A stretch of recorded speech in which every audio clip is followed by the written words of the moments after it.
Finance হচ্ছে habit, discipline, patience. আমাদের সোসাইটিতে না লায়াবিলিটিকে খুব চেরিশ করা হয়, সেলিব্রেট করা হয়, কিন্তু ইনভেস্টমেন্টকে কোনো সেলিব্রেট করা হয় না। মিউচুয়াল ফান্ড ট্রান্সপারেন্টলি বলছে যে এটা মার্কেট রিস্ক আছে, নট শেয়ার মার্কেট রিস্ক আছে। আমাদের হিন্দু ধর্মে বলে কি যে আত্মা অবিনশ্বর, একটা দেহ থেকে বেরিয়ে আর একটা দেহতে যায়। মিউচুয়াল ফান্ড তাই। এমার্জেন্সি ফান্ড রাখা উচিত কি উচিত নয়? এমার্জেন্সি ফান্ড রাখলে কতটা রাখা উচিত? প্রায় 67% of the middle class of India তারা ডেটে চলে গেছে, মানে লোনের আন্ডারে চলে গেছে। তো এই বিষয়টা নিয়ে যদি বলেন। তিনি চারদিকে কি দেখছেন? এনজয় করা, খরচ করে এনজয় করা, ইজিলি কপি করে নিলেন। কিন্তু সেভিংস হ্যাবিট তাকে কেউ কপি করাতে দিল না। ক্রেডিট কার্ড নিয়ে ইএমআইতে কনভার্ট করা, ওটা আরো ডেঞ্জারাস, কারণ ক্রেডিট কার্ডের ইন্টারেস্ট খুব বড়। ইন্স্যুরেন্স করবো কেন? এই ইন্স্যুরেন্সটা জেনারেলি তিনটে কারণে দরকার হয়। একটা কি, হেলথ ইন্স্যুরেন্স নেওয়াটার কি মানে সত্যি সত্যি প্রয়োজন আছে? হেলথ ইন্স্যুরেন্স প্রোটেক্ট করে না হেলথকে, করে ওয়েলথকে প্রোটেক্ট করে। যিনি ওয়েলথ ক্রিয়েশন শুরু করতে চাইছেন তিনি কিভাবে শুরু করবেন? তুমি আগে তোমার নিজের স্কিলের জন্য ইনভেস্ট করো, তারপরে দরকার একটা টার্ম ইন্স্যুরেন্স করা, তারপরে দরকার একটা হেলথ ইন্স্যুরেন্স করা, তারপরে দরকার একটা পার্সোনাল অ্যাক্সিডেন্ট পলিসি করে রাখা, তারপরে দরকার। মিউচুয়াল ফান্ড কোনটা করব, সেটা কিভাবে চুজ করব? ফাইন্যান্সে তিনটে কম্পোনেন্ট আছে, একটা হলো রিটার্ন, একটা রিস্ক আর একটা টাইম। যদি আপনি রিটার্ন বেশি পেতে চান তাহলে আপনাকে টাইম বেশি দিতে হবে। যদি আপনি টাইম বেশি না দেন তাহলে আপনার, ধরুন একজনের বয়স 25 বছর, এবার সে কি করলো, সে 5,000 টাকা করে ধরুন ইনভেস্ট করা শুরু করলো প্রতি মাসে। বেশ। এবার তার যখন 50 বছর বয়স হবে তখন এই 15 লাখ টাকার মতন তার ইনভেস্ট হলো। তাহলে আপনি বলতে পারবেন যে এর এই কর্পাসটা বেড়ে কত হতে পারে? দুবার ডাবল, যদি 60 লাখ টাকা মতো হবে। 60 লাখ টাকার মতন, এটা হবে 1 কোটি টাকারও বেশি। আর্লি যে স্টার্ট করবে সে যত কমই দিক সে বিরাট পাবে। ফাইন্যান্সের ফার্স্ট লেসন। যারা একেবারে ইনভেস্টমেন্ট করা শুরু করছেন তাদের জন্য যদি 5টা টিপস দিতে বলি। একটা বলা যেতে পারে যে নতুন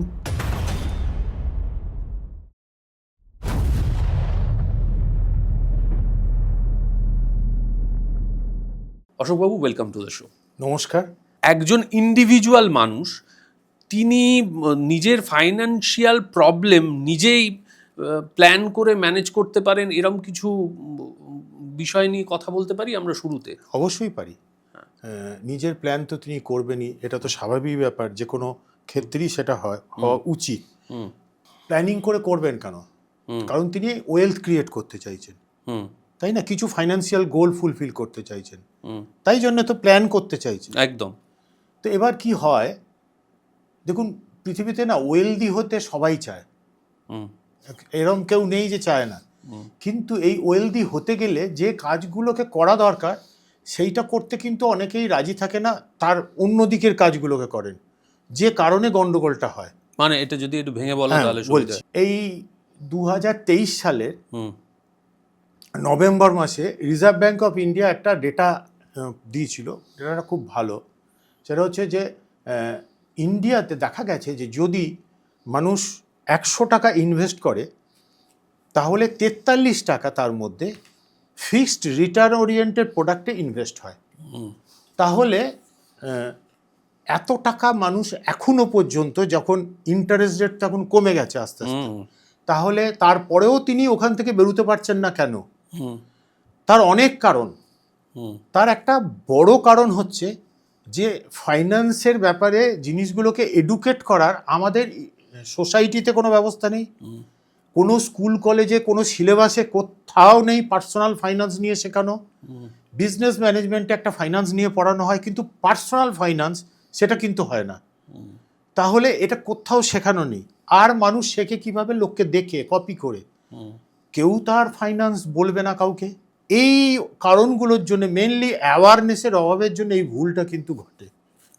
তো এবার দেখুন তিনি সেখানে রাখছেন কেন? কারণ তার মাইন্ডে একটা ফ্রেম হয়ে গেছে যে এই জায়গাগুলো সেফ, তাহলে এখানে রাখলে কোনো অসুবিধে নেই। কথাটা কিন্তু ভুলও নয়, কিন্তু সেফই তো। কারণ যে ইন্টারেস্টটা আমাকে কোট করা হলো যে আমি এই ইন্টারেস্টটা পাবো এই এফডিটা করলে, বা পিপিএফটা করলে, বা পিএফটা করলে, তাহলে সেই ইন্টারেস্ট রেটটা তো আমি পাবোই, গ্যারান্টেড পাবোই। হ্যাঁ, এবার উল্টো দিকের কয়েনের তো হেডটা আমি দেখছি, টেলটা দেখছি না কো, যে উল্টো দিকে কি আছে, আমি গ্যারান্টেড গরিব হচ্ছি। কেন?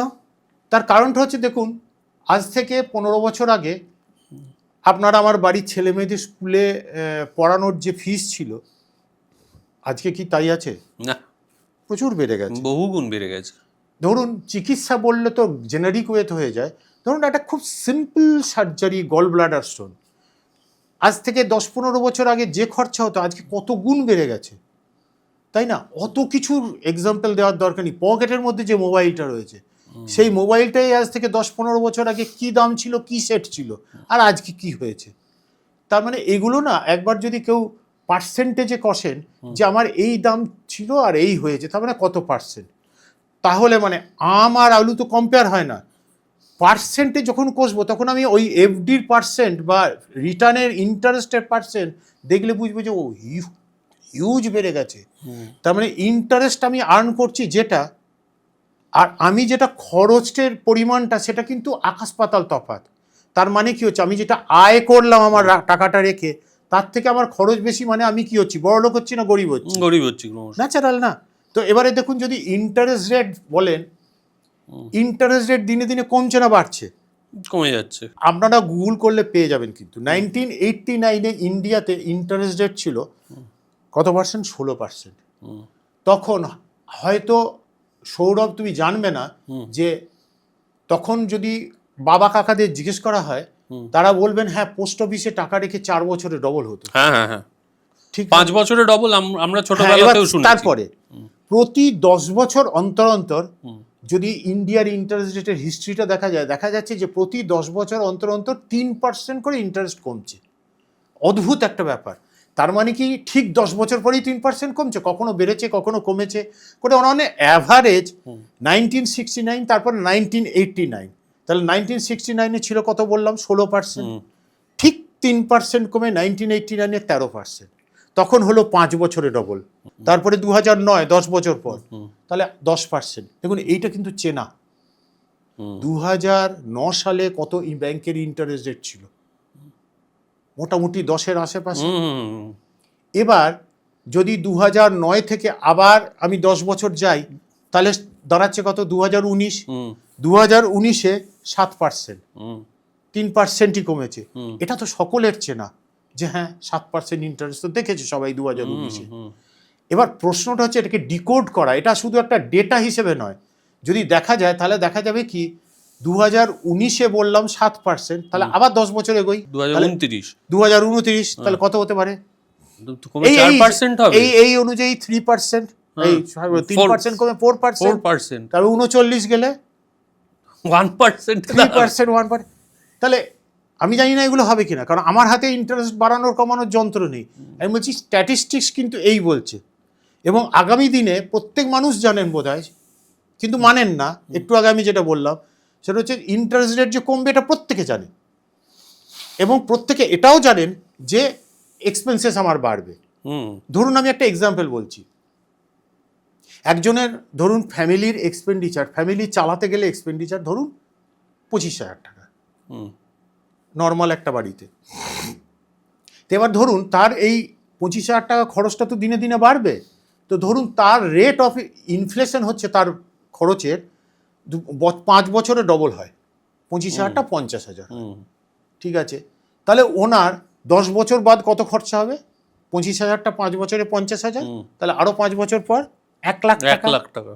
তাই এবার ওই ব্যক্তি ঠিক করলেন যে আমি 25,000 টাকাটা না, একটা মাসের তো খরচ, এই খরচটা আমি জমাই 25,000 টাকা। তো উনি জমালেন ফিক্সড ইন্টারেস্টে, 7% ধরুন ইন্টারেস্ট রেট। ঠিক আছে, তাহলে ওই 7% রেটে ওই ফিক্সড ডিপোজিটের 25,000টা হলো কত টাকা? 49,000 সামথিং, সে ফর এক্সাম্পল 50,000। তাহলে একবার একটু ভাবুন তো, যে খরচটা আমি করছিলাম সেটা বেড়ে গিয়ে দাঁড়ালো 1 লাখ, সেই খরচটা না করে গ্যারান্টেড জায়গায় যেখানে আমি জমা রাখলাম, সে আমাকে এনে দিল কত ইনকাম? 50,000। তাহলে আমি ডেফিসিট থাকলো কত? 50,000 টাকা। তাহলে আমাকে কি গ্যারান্টি দিল? আমি কি ওয়েলথ ক্রিয়েট করলাম না ওয়েলথ ইরোড করে দিলাম? কমিয়ে ফেললাম বেসিক্যালি, তাই নাই কি? একদম। তাহলে এর রাস্তা কি আছে? এটা তো এইটা বুঝে নিতে পারলে বোঝা যায় যে আমি কি করে প্ল্যান করে করব। এবার তাহলে এর রাস্তা কি আছে? দেখুন, আজকে যদি আমি যে রাস্তা দিয়ে যাই সেই রাস্তাতে খুন খারাপি, ছিনতাই ইত্যাদি হয়, তাহলে আমাকে রাস্তা পাল্টাতে হবে। তাহলে আমার চয়েসেবল রাস্তা যদি না হয়, ডিসকমফোর্ট যদি থাকে, তাহলে আমরা কি করি? রাস্তাটাকে চেঞ্জ করে নিই। সব ক্ষেত্রে করতে পারি, ফাইন্যান্সের ক্ষেত্রে করতে পারি না। যখন পোস্ট কার্ড লিখতো তখনও মানুষ কিন্তু টাকা রাখতো ব্যাংকে, পোস্ট অফিসে, ইন্স্যুরেন্সে। যখন ওই পিসিওতে লাইন দিচ্ছে তখনও কিন্তু সে টাকা রাখছে ব্যাংক, পোস্ট অফিস, ইন্স্যুরেন্সে। এবার পিসিও থেকে যখন মোবাইল হলো তখন মোবাইল ফোন ইউজ করা হচ্ছে, সেখান দিয়েই কাজ চালানো হচ্ছে। কিন্তু ইনভেস্টমেন্টের রেভিনিউ কিন্তু সেই রয়ে গেল। কেউ সামান্য 2-1 টাকা কোথায় স্টকে, কোথায় মিউচুয়াল ফান্ডে করে বলছেন যে আমি তো এগুলোতে করি। অ্যাকচুয়ালি তিনি একদিক দিয়ে পয়সা বাড়াচ্ছেন আর একদিক দিয়ে ইরোড করছেন। আমাদের সঙ্গে এরকম বহু মানুষ আছেন যারা এই ভুল করতেন, কিন্তু যখন আমাদের বিভিন্ন অ্যাওয়ারনেস থেকে তারা জানতে পারেন, তারপর তারা নিজেরা ঠিক করে নিয়েছেন। আপনারাও ঠিক করে নিতে পারবেন, কারণ আজকে তো বুঝে গেলেন পুরো ব্যাপারটা। নিজের প্ল্যানিং তখন নিজেই করতে পারবেন। ইনভেস্টমেন্ট কি পুরোটাই এই রকম মিউচুয়াল ফান্ডে করা উচিত, না আমাদের এমার্জেন্সি ফান্ড রাখা উচিত? মানে saving for the rainy day যেটাকে বলে, এমার্জেন্সি ফান্ড রাখা উচিত কি উচিত নয়? এক, এমার্জেন্সি ফান্ড রাখলে কতটা রাখা উচিত? প্রথম আমি জিজ্ঞেস করবো, কেন হঠাৎ করে মনে হচ্ছে মিউচুয়াল ফান্ডে রাখাটা পুরোটা ঠিক নয়? এটা কেন মনে হচ্ছে? কারণ মিউচুয়াল ফান্ডে বলাই হয় সাবজেক্ট টু মার্কেট রিস্ক। ঠিক, একদম ঠিক। আজকে যদি ফিক্সড ডিপোজিট বলতো সাবজেক্ট টু ইন্টারেস্ট রিস্ক, তাহলে কি ফিক্সড ডিপোজিটে কেউ টাকা রাখতো না? ইন্টারেস্ট রিস্ক তো আসি। কারণ আজকে আমি একটা 5 বছরের জন্য টাকা জমিয়েছি, 5 বছর পর ওই, এবার যদি আমি ওটাকে রিনিউ করি তাহলে 5 বছর পর তো ওই ইন্টারেস্টটা থাকছে না। তাহলে আমাকে ওর আগে বলা উচিত ছিল, কিন্তু ট্রান্সপারেন্ট যদি হতো যে তোমার ইন্টারেস্ট রিইনভেস্টমেন্ট রিস্ক আছে তোমার, কিন্তু আছে তো, আছে, সেটা বলেনি। মিউচুয়াল ফান্ড ট্রান্সপারেন্টলি বলছে যে এটা মার্কেট রিস্ক আছে, নট শেয়ার মার্কেট রিস্ক আছে। মার্কেট মানে, মার্কেট বলতে কি, যেখানে ডিমান্ড সাপ্লাই আছে। মাছের মার্কেট মার্কেট, সবজির মার্কেট মার্কেট, আপনার বাচ্চা টিউশন পড়ছে একটা market, job market, everything market. কিন্তু ওই ডিসক্লেমারটাতে মার্কেট শুনে অনেকেই ভেবে নিলেন ওটা শেয়ার মার্কেট। আমিও তো তাই জানতাম, শেয়ার মার্কেটের উপর। মার্কেট রিস্ক মানে ডিমান্ড সাপ্লাইয়ের জন্য চেঞ্জ হতে পারে। আচ্ছা, নাম্বার 1। দ্বিতীয় নাম্বার হচ্ছে মিউচুয়াল ফান্ড মানে কিন্তু শেয়ার মার্কেট নয়। মিউচুয়াল ফান্ডে মোর দেন 60% মানি থাকে যেগুলো ফিক্সড ইনকাম প্রোডাক্টে, ডেট ফান্ড বলা হয়। তারপরে আছে ইকুইটি জাতীয় জিনিস, যেটা আপনি বলছেন ভোলাটাইল। মাঝখানে আবার আছে হাইব্রিড, মানে এর কিছুটা ওর কিছুটা। মিউচুয়াল ফান্ড অনেক বেশি সেফ হতে পারে। তার কারণ দেখুন, আমাদের আত্মা, আমাদের হিন্দু ধর্মে বলে কি যে আত্মা অবিনশ্বর, একটা দেহ থেকে বেরিয়ে আর একটা দেহতে যায়। মিউচুয়াল ফান্ড তাই। মিউচুয়াল ফান্ডের ফান্ড ম্যানেজার কি করে, ধরুন একটা ফান্ডে রেখেছে, ডেট ফান্ডে রেখেছে, তার ইন্টারেস্ট রেট কমে যাচ্ছে, সে কিন্তু ফান্ড ম্যানেজার নিজে চেঞ্জ করে অন্য জায়গায় সরিয়ে নিতে পারে। Mutual fund eternal. আমি একটা স্টক কিনলে সেখানেই আমি থেকে গেলাম, দিয়ে যা করার করে ফেললাম। এখানে কিন্তু ওই ফান্ড ম্যানেজারই চেঞ্জ করে নেবে। এবার এলো এমার্জেন্সি ফান্ড। এমার্জেন্সি ফান্ড প্রত্যেকের থাকা দরকার। এর কোনো থাম রুল হিসেবে ধরে কেউ কেউ এমার্জেন্সি ফান্ড রাখে, আর একজনের, দেখুন এইগুলো না এরম করে হয় না। এগুলো এমার্জেন্সি ফান্ড মানে একটা প্ল্যানিং কখনো 1 to all হয় না, তাহলে সেটা প্ল্যানিং নয়, একটা ডিক্লেয়ার করে দেওয়া হলো কিছু। দেখুন, একটা মানুষ, তার অনেক ডিপেন্ডেন্ট আছে, তাহলে তার যা এমার্জেন্সি ফান্ড হবে, একজনের কেউ ডিপেন্ডেন্ট নেই, দুজনের কি এক হওয়া উচিত? না, কখনোই না, কখনোই না। একজনের বাড়িতে প্রচুর মেডিকেল ট্রিটমেন্টের ব্যাপার আছে, আর একজনের বাড়িতে সেটা নেই, দুজনের কি এমার্জেন্সি ফান্ড এক হবে? তো এটা ডিপেন্ড করে অনেক কিছুর ওপরে। মোটামুটিভাবে যদি থাম্ব রুল হিসেবে জিজ্ঞেস করা হয়, অনেকে ফলো করেন এরকমই, সেটা হচ্ছে কি 9 মাসের এক্সপেন্ডিচার অথবা 6 মাসের ইনকাম, এটা আপনি রাখতে পারেন। 6 মাসের ইনকাম? 6 মাসের ইনকাম রাখতে হবে। আমরা যারা ফ্রিল্যান্সার, আমাদের তো জব সিকিউরিটি আরও কম। যারা ব্যবসা বাণিজ্য করেন তাদের ক্ষেত্রেও জব সিকিউরিটি ইজ ভোলাটাইল। একদম তাই। তো সেক্ষেত্রে তাদের এমার্জেন্সি যে ফান্ডটা, সেটা কি তারা ডেট ফান্ডে রাখবে, নাকি সেটা তারা এফডিতে রাখবে? দেখো, এটাও আবার কিন্তু এইভাবে বলা যায় না যে হ্যাঁ ডেট ফান্ডেই রাখুক, এফডিতেই রাখুক। দেখুন, এই যে ভদ্রলোক রাখছেন, তার প্রোফাইলটা কি, তার রিস্ক নেবার ক্ষমতা কতটা আছে, তার রিস্ক নেবার ইচ্ছা কতটা আছে, তার রিস্ক টলারেট করার ক্ষমতা কতটা আছে, তার পিছনে ডিপেন্ডেন্ট কতজন আছে, তার ইনকাম কত, এভরিথিং দেখে ঠিক করা হয় কতটা পার্সেন্ট কোথায় থাকবে। 100% এফডিতে থাকবে, 100% ডেট ফান্ডে থাকবে, না কিছুটা থাকবে। ডেট ফান্ডে থাকলে সেগুলোকেও আবার সেগ্রিগেট করে রাখতে হবে। যদি আমি টাকা তুলি দিনে পাবো কতটা, একদিন পরে পাবো কতটা, দুদিন পরে পাবো কতটা, বিভিন্ন এর প্ল্যানিংয়ের একটা স্টেপ আছে। এরকম কিছু মানে যা হবে সব এক জায়গা থেকে করে হচ্ছে, একটা খবরের কাগজে লিখে দিল, সেটা থেকে লোকে করে নিল, বিপদ হয়ে যেতে পারে। এগুলো বুঝে করা উচিত। ডেট ফান্ড কি? ডেট মানে ধার, লোন। ঠিক আছে, আপনি যে ফিক্সড ডিপোজিট করছেন, ব্যাংক আপনার কাছ থেকে কি করেছে? ব্যাংক আপনার কাছ থেকে লোন নিয়েছে, সেই জন্য তো সে ইন্টারেস্ট দিচ্ছে। ইন্টারেস্ট কোথায় আছে? একমাত্র লোনের সঙ্গে। তাহলে ব্যাংক আপনার কাছ থেকে ধার নিয়েছে টাকাটা, ওর ব্যালেন্স শিটের লায়াবিলিটি সাইডে ওটা আছে, ওর ওটা ধার, ও সেই জন্য আপনাকে ইন্টারেস্ট দিচ্ছে। তো ডেট ফান্ড হচ্ছে এরকম যে বিভিন্ন জায়গায় টাকা ধার দেওয়া হয়, বিভিন্ন কোম্পানি বিভিন্ন জায়গাতে, সেই যে পেপারগুলো আছে, ব্যাংক সিডি পেপার আছে, বন্ড আছে, AAA রেটেড পেপার আছে, গভর্নমেন্ট বন্ড আছে, সেখানে ইনভেস্ট করা হয়। এটা হচ্ছে ডেট ফান্ড। ওখানেও ইন্টারেস্টই পাওয়া যায়। আচ্ছা, ডেট ফান্ডে মোটামুটি কতটা ইন্টারেস্ট পাওয়া যায় হিস্টোরিক্যাল ডেটা অনুযায়ী? ওরা তো মার্কেট অনুযায়ী, যেমন স্টক মার্কেট রয়েছে এই শেয়ার কেনা বেচা, তেমনি এই বন্ডেরও তো মার্কেট আছে আলাদা, সেই মার্কেট অনুযায়ী ডিটারমাইন হয়। প্রায় 67% of the middle class of India তারা ডেটে চলে গেছে, মানে লোনের আন্ডারে চলে গেছে। এবং একজন বিখ্যাত কি বলবো ফাইন্যান্সিয়াল অ্যাডভাইসার মার্সেলাসের সৌরভ মুখার্জি, তিনি বলছেন যে middle class company middle class people are in a debt trap.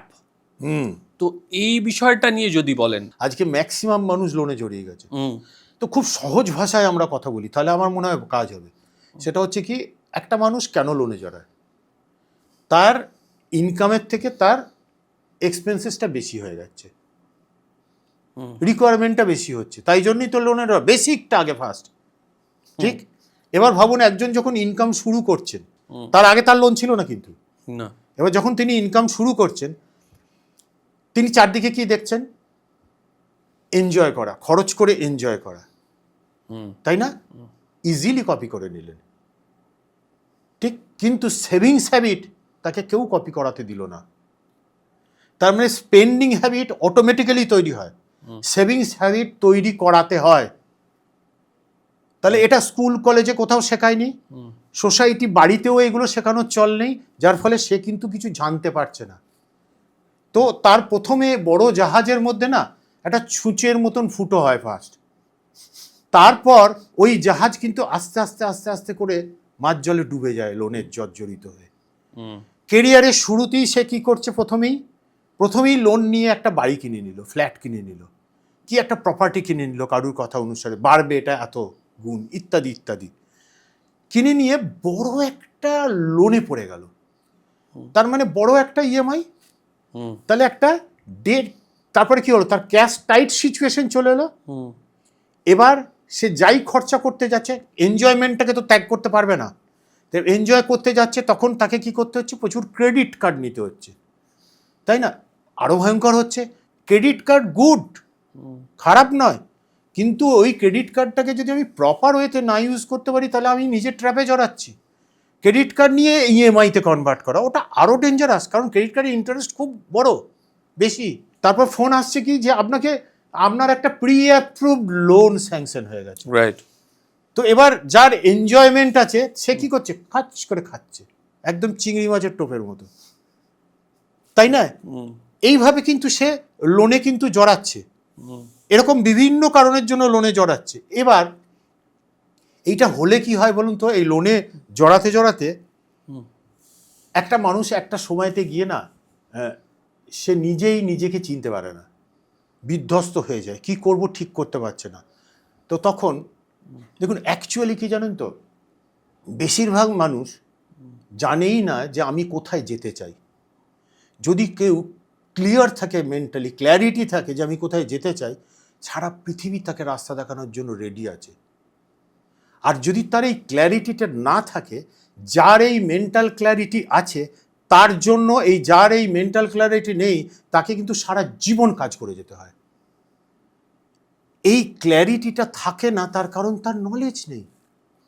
Information গাদা পেয়েছে ইউটিউব থেকে, কিন্তু নলেজটা তো পায়নি। যার ফলে personalised financial plan, personal finance একটা পার্সনের জন্য আলাদা হবে, ওটা ইউটিউব থেকে হতে পারে না। ক্যারিয়ার শুরু করার পর মানুষ 2-3টে জিনিসে লোন নিয়েই ফেলে। তার মধ্যে একটা ফ্ল্যাট কেনে কেউ কেউ, ফ্ল্যাটেরও আগে মানুষজন যেটা কেনে ইয়াংস্টার্স সেটা হচ্ছে ইদার 2 হুইলার অর 4 হুইলার গাড়ি। তৃতীয় যেটা কেনে সেটা হচ্ছে যে স্ট্যাটিস্টিক্স বলছে যত এক্সপেন্সিভ ফোন সব মোটামুটি Gadget. ফাইন্যান্সে কেনা, ইলেকট্রনিক্স গ্যাজেট। Gadget. মানে খুব ভালো এক্সাম্পল হচ্ছে আইফোন, সব most of the iPhones are purchased মানে ফাইন্যান্স কোম্পানির একদম মাধ্যমে ঠিক। কেনা। এই তিনটে তো মানে কিনতে ইচ্ছেও করে, তাহলে কি ফ্ল্যাট কিনবো না? অবশ্যই কিনতে হবে। কখন কিনবো? দেখুন, ফ্ল্যাট কিনতে গেলেও তো টাকা লাগবে, তাই না? তাহলে একটা হতে পারে আমি কিছু টাকা আগে, দেখুন প্ল্যান করে চললে পেন আছে, পরে গেন আছে। তাহলে আমি প্রত্যেকটাই এই যে তিনটে বললেন, এর জন্য আমাদের কাছে তো প্রচুর মানুষ আছেন, তারা তো কিনছেন। তো তিনি ইনকামের শুরুতে তার বাবা মায়ের মাধ্যমে হয়তো তিনি এসছেন, তাকে তিনি বললেন যে আমি 5 বছর পর কি 3 বছর পর কি 7 বছর পর কি 10 বছর পর আমি একটা ফ্ল্যাট কিনতে চাই, কিরম কিরম হবে ইত্যাদি ইত্যাদি একটা আলোচনা করে নেওয়া। তার ডাউন পেমেন্ট লাগবে এত টাকা, তাহলে ওই ডাউন পেমেন্টের টাকাটাকে আগে জমানো শুরু হলো ফার্স্ট। তাহলে লোন নিলে কি হতো, আমাকে ইন্টারেস্টটা দিতে হতো, আর এখানে আমি ইন্টারেস্টটাকে আর্ন করছি। আর তার থেকে যেটা সব থেকে বড় কথা, আমি নিজেকে নিজের কন্ট্রোলে রেখে দিয়েছি, কোনোদিনই আমি ওই কন্ট্রোল থেকে বেরোচ্ছি না। আর যেটা আমাকে এক্ষুনি করতে হবে, তাহলে তো এগুলো বিপদ হবে, এটা কিছু করার নেই। আর যদি আমি দেখুন, যদি কোনো যারা খরচ কমাতে চান, ঠিক আছে, লোন হচ্ছে তো খরচ, তাদের আমি বলবো প্রথম যে টাকা চোখের সামনে না রাখা। টাকার এমন একটা বদ অভ্যাস আছে, যদি চোখের সামনে থাকে ও কিন্তু সুড়সুড়ি দেবে, দিয়ে বেরিয়ে যাবে। টাকাকে যে ব্যাংক অ্যাকাউন্টের সঙ্গে আমার ইউপিআই আছে সেখানে বেশি টাকা না রাখা, যদি আপনি খরচ কন্ট্রোল করতে চান তাহলে এটা মানতে পারেন, নাও মানতে পারেন। যদি আপনার সেভিংস অ্যাকাউন্টে অনেক টাকা ফেলে রেখে দেন, কি করব ডিসিশন নিতে না পারার জন্য, সরিয়ে রাখুন।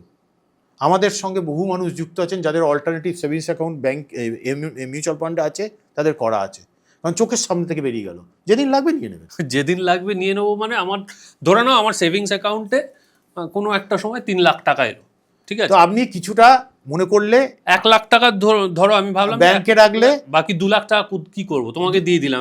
না আমাকে নয়, মিউচুয়াল ফান্ডে আমরাই বলে দেবো সেখানে কোথায় রাখতে হবে, সেখানে রাখা যেতে পারে। ওটার মধ্যে কোনো ভোলাটিলিটি নেই, কিচ্ছু নেই। আচ্ছা, যে কোনো সময়তে তুলে নেওয়া যাবে, যে কোনো সময় চাই, যে কোনো সময়তে তুলে নেওয়া যাবে। ও আচ্ছা, মানে এবং এত ভোলাটাইল নয় যে মার্কেট ওপেন নিয়ে না, বলে শেয়ার মার্কেটে মিউচুয়াল ফান্ড মানে সবাই জানে ওই সাপ, ওরা দড়িকেও দিয়ে সাপ দেখে। আচ্ছা, রজ্জুতে সর্পভ্রম। হ্যাঁ, টাকা কোত্থেকে আসছে সবাই লক্ষ্য রাখে, টাকা যাচ্ছে কোন দিক দিয়ে ওইটা লক্ষ্য রাখতে হবে। অনেক লোক মনে করেছে যে আমার তো ইনকাম ছিল না, সেই জন্য আমি প্রচুর পয়সা করতে পারিনি। এই কথাটা কিন্তু ঠিক নয়। অনেক বড় লোক আছেন, তারা কিন্তু একদম নিচে নেমে গেছেন অনলি ফর স্পেন্ডিং হ্যাবিট জানতেন না, স্পেন্ডিং প্যাটার্ন ভুল ছিল, সেই জন্য হয়েছে। ফাইন্যান্স হচ্ছে হ্যাবিট, ডিসিপ্লিন, পেশেন্স, এগুলোর ওপরে হয়। আমাদের সোসাইটিতে না লায়াবিলিটিকে খুব চেরিশ করা হয়, সেলিব্রেট করা হয়, ইনভেস্টমেন্টকে কোনো সেলিব্রেট করা হয় না, কারণ এগুলো পুরোটা না জানার ফলে হচ্ছে। ইন্স্যুরেন্সের কথা খুব বলে সবাই। আমি যে টাকাটা ইন্স্যুরেন্স পলিসিতে দিচ্ছি এবং যে টাকাটা মোটামুটি রিটার্ন পাবো বলে ক্যালকুলেট করে বলা হচ্ছে, আমি প্রায় 15 বছরের পলিসি, সেটা তো কিছুই নয়, তাহলে ইন্স্যুরেন্স করবো কেন? ইন্স্যুরেন্স বললে ভুল হবে, insurance is a generic word. যেমন স্কুল, ছেলেদের স্কুল, মেয়েদের school, high school, basic school, অনেক কিছু হতে পারে। ইন্স্যুরেন্স মানে প্রোটেকশন, একটা মানুষের প্রোটেকশন তো খুব দরকার। তো ইন্স্যুরেন্সের মধ্যে অনেক ধরনের প্রোডাক্ট আছে। আচ্ছা, যেমন এন্ডাওমেন্ট প্রোডাক্ট, সেগুলোর নাম দিয়েছে এক একজন এক এক রকম, কিছু আছে মানি ব্যাক প্ল্যান, কিছু আছে ইউলিপ প্ল্যান, এরকম আছে। তো এগুলো হচ্ছে কি ওই বিরিয়ানি, মানে ভাতও আছে, আলুও আছে, ডিমও আছে, সব আছে। এ বলবে আপনাকে যে আপনার প্রোটেকশনও আছে, ইনভেস্টমেন্টও আছে, সব আছে। এবার এগুলো মার্কেট লিঙ্ক প্রোডাক্ট নয়, ইউলিপ ছাড়া। তাহলে এবার ভেবে দেখুন যে যদি সে 100 টাকা আপনার কাছ থেকে প্রিমিয়াম নেয়, তাহলে মোটামুটি তার 90 টাকা থাকবে একদম গভর্নমেন্ট ডাইরেকশন অনুযায়ী, যেখানে সেফ জায়গা সেখানে রাখতে হবে। কারণ কাল যদি সে যে নিল সে ডেথ হয়ে যায়, তাহলে ধরুন আপনি 10 লাখ টাকা কভারেজ নিয়েছেন, তাহলে ওই 10 লাখ টাকাটা তাকে দিতে হবে, তো দিতে হবে, সেই জন্য ওখানে রাখতে হবে, অন্য কোথাও রাখতে পারবে না। এবার যে বাকি 10 টাকা রইল, সেই 10 টাকার মধ্যে প্রথম বছরে তো ওই এজেন্টের একটা বড় কমিশন থাকে, তারপরে আপনার ব্রাঞ্চের খরচা ইত্যাদি মিলিয়ে চলে যাবে। তারপরের রিনিউয়ালগুলোতে ওই 90 টাকা চলে গেল, 10 টাকার মধ্যে অল্প কিছু টাকা তারা অন্য জায়গায় আরও একটু বেশি রেট অফ ইন্টারেস্ট সেখানে দিতে পারে, মার্কেটে নয় কিন্তু। আচ্ছা, তো এবার সেখান থেকে আপনি কত ইন্টারেস্ট রিটার্ন পাবেন? কারণ প্রোটেকশনের, দেখুন আপনার বাড়িতে জানলা লাগানো আছে, জানলাটা কি জন্য আছে? প্রোটেকশনের জন্য। বাড়িতে গ্রিল লাগানো আছে, গ্রিল কি জন্য আছে? প্রোটেকশনের জন্য। ওগুলো বিক্রি করে পয়সা পাওয়ার জন্য তো না। তাহলে আমি একটা প্রোটেকশনকে কেন ইনভেস্টমেন্ট হিসেবে ভাববো? আচ্ছা, ইন্স্যুরেন্সের অনেক ভাগ আছে। যেমন ইন্স্যুরেন্সের মধ্যেই রয়েছে একটা টার্ম প্ল্যান, মানে কি শুধু ডেথ কভারেজ, আমি যদি কাল মারা যাই তাহলে আমার টাকা পাবো, আর না হলে নয়। এবার দেখুন কনসেপ্ট কিরকম মানুষের নেই বলে হয়, ও বাবা তাহলে তো লোকসান হয়ে যাবে। Apparently ওই তাই তো। লোকটাই তার গাড়ির ইন্স্যুরেন্স করেছে, গাড়ি ধাক্কা না হলেও পরে এবার রিনিউয়াল দিচ্ছে, ইন্স্যুরেন্সটা করেছে। ওই লোকটাই একটা লাইব্রেরিতে কার্ড করেছে, মেম্বারশিপ ফিস দিয়ে যাচ্ছে, কিন্তু এইটার বেলা তার ফাইন্যান্সের ব্যাপারটা সে একটা জিনিস দেখে এসছে, একটা প্রেম হয়ে আছে, এরপর বি, বি এর পর সি, সি এর পর ডি। সে দেখে এসছে যে ইন্স্যুরেন্স করবো মানে একটা টাকা পাবো, তার বাবা পেয়েছে ইত্যাদি, মাইন্ডে ফ্রেম হয়ে গেছে। ওটার বাইরে কিছু হলেই ও তাহলে তো আমার লোকসান। কিন্তু সে প্রিমিয়ামটা নিচ্ছে খুব কম, বুঝতে পেরেছেন কথাটা কি? যার ফলে এই টার্ম ইন্স্যুরেন্সটা হচ্ছে বেস্ট ইন্স্যুরেন্স। টার্ম ইন্স্যুরেন্স মানে জেনারেলি টার্ম ইন্স্যুরেন্স কি বোঝা গেল? এবার যে কোনো কভারেজ আপনি নিতে পারেন বড় টাকার। এবার এই ইন্স্যুরেন্সটা জেনারেলি 3টে কারণে দরকার হয়। একটা কি, ইনকাম রিপ্লেসমেন্টের জন্য। কালকে ওই ফ্যামিলির যিনি হেড অফ দ্য ফ্যামিলি আছেন তার যদি কিছু হয়ে যায়, বাকি ফ্যামিলির ফাইন্যান্সিয়াল গোল বা ডে টু ডে ওয়ার্ক চলবে কি করে? এত বড় জরুরি একটা টার্ম ইন্স্যুরেন্স আজ এক্ষুনি করা দরকার। আচ্ছা, কেউ হয়তো বলবেন কত টাকার করব, আমি বলবো আগে শুরু করুন। আপনি তারপরেও বাড়াতে পারবেন, যখন খুশি বাড়াতে পারবেন। কোনো ভালো প্ল্যানারের কাছে যদি যেতে পারেন, সে আপনার হিউম্যান লাইফ ভ্যালু ক্যালকুলেশন করে দেবে, করে বলবে আপনার এত দরকার, আপনি প্রথমেই যদি তত না পারেন কোনো অসুবিধা নেই। 1 নম্বর কারণ টার্ম ইন্স্যুরেন্স নেওয়া। 2 নম্বর কারণ হচ্ছে আমার যদি কোনো লায়াবিলিটি থাকে, মানে ধরুন আপনি একটা হাউস বিল্ডিং লোন নিয়েছেন, ঠিক আছে, 20 বছরের টেনিওরে, তাহলে এবার আপনি একটা ইন্স্যুরেন্স করে রাখলেন ওই লোনটাকে প্রোটেক্ট করার জন্য। কারণ কালকে যদি আপনার কিছু হয়ে যায়, তাহলে এক তো ইনকামটা বন্ধ হয়ে গেল বাড়িতে, আবার সঙ্গে লোনের বোঝাটা এসে চাপলো। তাহলে ইনকামটা যাতে বন্ধ না হয় তার জন্য নিজের লাইফের টার্ম ইন্স্যুরেন্স করা আছে, আর লোনটার জন্য আমি একটা লোন প্রোটেক্টেড ইন্স্যুরেন্স করে রাখলাম, ওই টার্ম ইন্স্যুরেন্স ওটাই। সেটা এখন অবশ্য ব্যাংকই অনেক সময় করিয়ে দিচ্ছে। হ্যাঁ, আপনি নিজে করবেন, ব্যাংক করাবেন কেন? সেটা কেন, কারণটা বলছি। কারণ হচ্ছে দেখুন, পলিসি কপি পাবেন না বেশিরভাগ ক্ষেত্রে, বহু লোক জানেও না। এবার ধরুন আপনার ক্ষেত্রে আপনি নিয়েছেন ওই লোনটা, এবার কোনো কারণে কিছু হয়ে গেল, এবার বাড়ির লোক জানেও না ওই ইন্স্যুরেন্স করা আছে, ব্যাংক তার টাকাটা নিয়ে নেবে, এবার বাকি রেসিডিউ অ্যামাউন্টটা তো ফেরত পেতে হবে আমাকে। তা আমি ওই জন্য সাজেস্ট করি যে আপনি নিজে করে নিন, ওদেরকে দিয়ে দিন না তার কপিটা।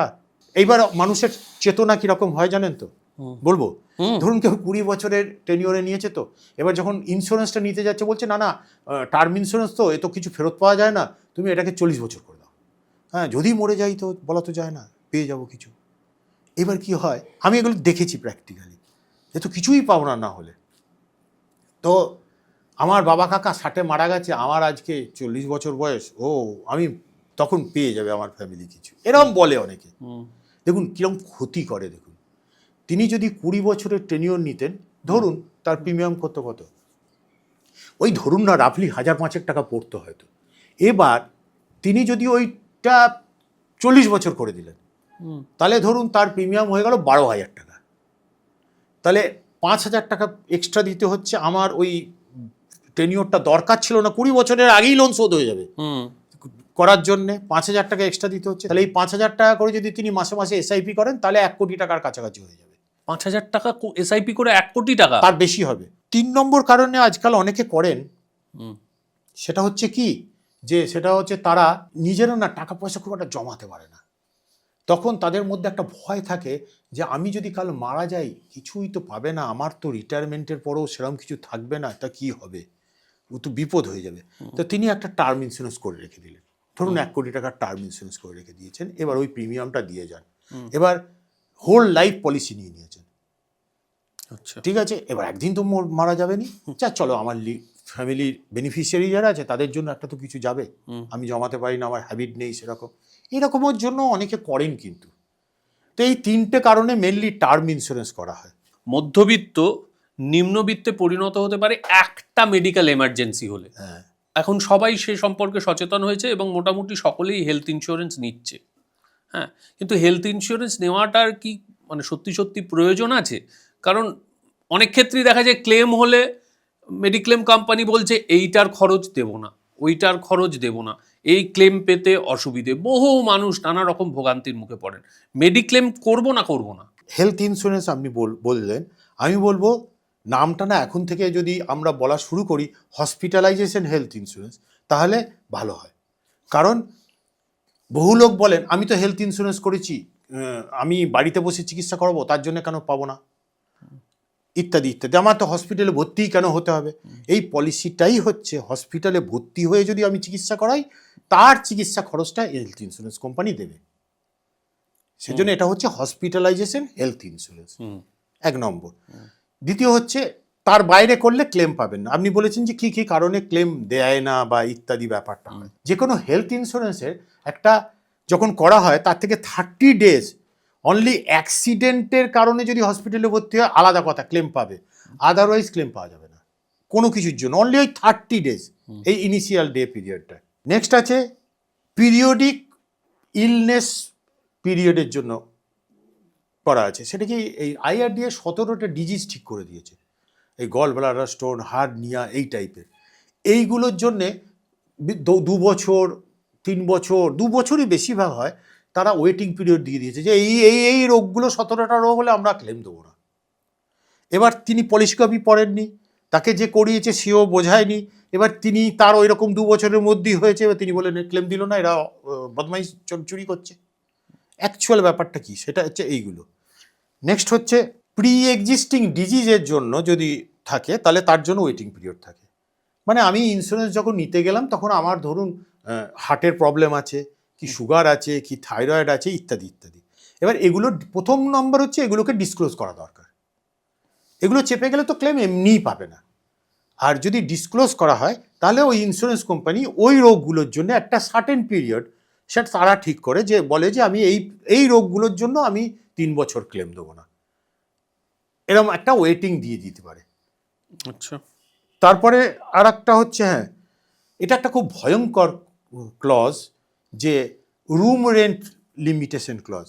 সেটা হচ্ছে আমরা যখন হসপিটালে ভর্তি হয়, তখন তো হোটেলের ঘর ঠিক করতে যাচ্ছি না যে দেখে দেখে দেখে দেখে খুঁড়ে খুঁড়ে দেখবো, যেখানে ভর্তি করার সেখানে ভর্তি করে দিতে হচ্ছে, আইসিইউ বললে আইসিইউ।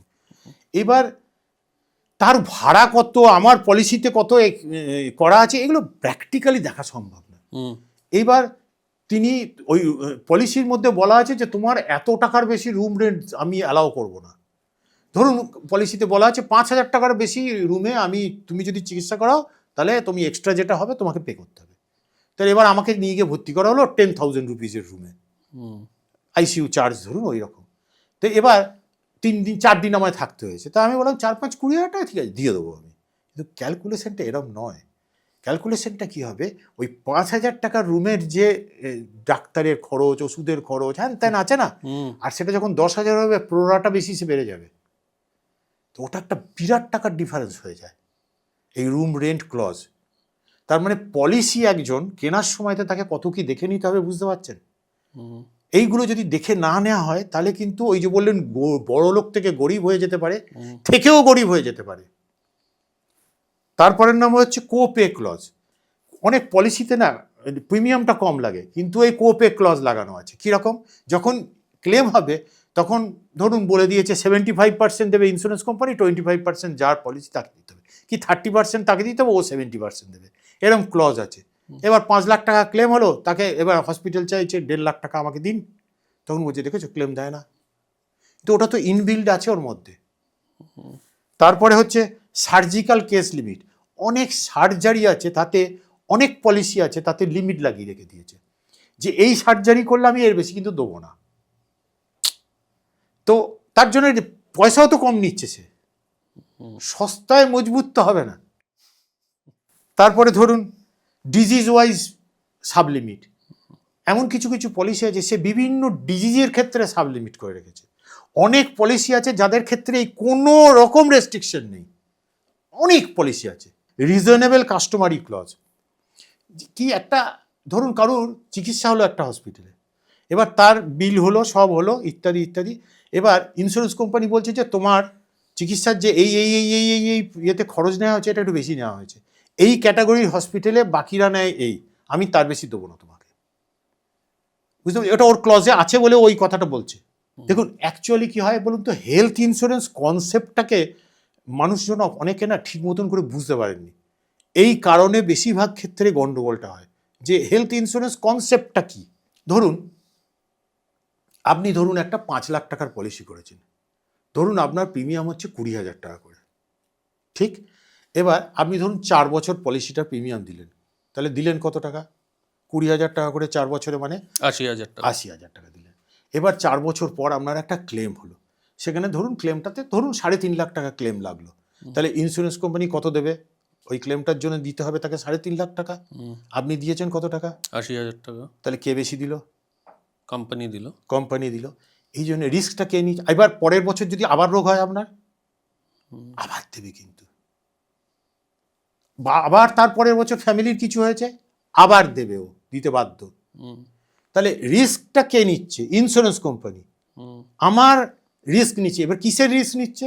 তাহলে যে রিস্ক নিচ্ছে সে দেখে নেবে সমস্তটা, না দেখে সে দেবে না। বুঝতে পেরেছেন কথাটা কি? এবার সে কিসের রিস্ক নিচ্ছে? হেলথের রিস্ক নিচ্ছে না, কিন্তু হেলথ ইন্স্যুরেন্স মানে কিন্তু হেলথের ইন্স্যুরেন্স নয়, ওয়েলথের ইন্স্যুরেন্স। আজকে যখন ওই যে যদি ওই 3.5 লাখ টাকার ক্লেমটা আপনাকে দিতে হতো, নিজে কোথা থেকে দিতেন? আপনি যে টাকাটা জমিয়েছেন সেখান থেকে দিতেন। তাহলে যে টাকাটা জমিয়ে গ্রো করছিল, তাকে যে গাছটা বাড়ছিল, বড় নারকেল গাছ হতে পারতো, তাকে কেটে দিয়ে আসতে হলো তাকে। তো ওয়েলথটাকে প্রোটেক্ট করতে হয়। হেলথ ইন্স্যুরেন্স প্রোটেক্ট করে না হেলথকে, করে ওয়েলথকে প্রোটেক্ট করে। তো এটা এটা এটা সব থেকে আগে বোঝা দরকার মানুষের। একটা হেলথ ইন্স্যুরেন্স কেনার সময়, বা কেনা বলা ভুল হবে, বা চুজ করার সময়, এটা তো ইম্পসিবল। কি করে জানবো আমার পলিসিতে কত টাকা রুম রেন্ট আছে, কত কি দেখতে হবে? এবং যখন এমার্জেন্সির সময় কাউকে একটা ভর্তি করতে যাচ্ছি, সাধারণত নিকটাত্মীয়দের ক্ষেত্রেই হয়, তখন তো এমনি মাথা খারাপ হয়ে গেছে, তখন হসপিটাল যা বলছে তাই শুনে যাচ্ছে। একদম ঠিক। এবং এই যে ইনফ্লেট হচ্ছে, এই যে ঘটনাগুলো ঘটছে, এগুলো তো আমি কেন কারোর পক্ষেই মনে রাখা সম্ভব নয়। সে তখন কি করবে ভর্তি করার সময়? হ্যাঁ, আগে বলি ওই নন মেডিকেল আইটেম, এই যে তুলো, গজ, সিরিঞ্জ ইত্যাদি, এটাও ছিল একটা রেস্ট্রিকশনের। এগুলোর জন্য কিন্তু ক্লেম পাওয়া যায় না কিছু, কিন্তু আবার বলছি অনেক পলিসি আছে তাতে পাওয়া যায়। চায় প্রত্যেকটা রেস্ট্রিকশন বলেছি পাওয়া যায়, বেশিরভাগ ক্ষেত্রেই পাওয়া যায়। আচ্ছা, প্রথম হচ্ছে যে আমি তাহলে পলিসি কি করে বুঝবো আমি একজন সাধারণ মানুষ হয়ে? একদম ঠিক।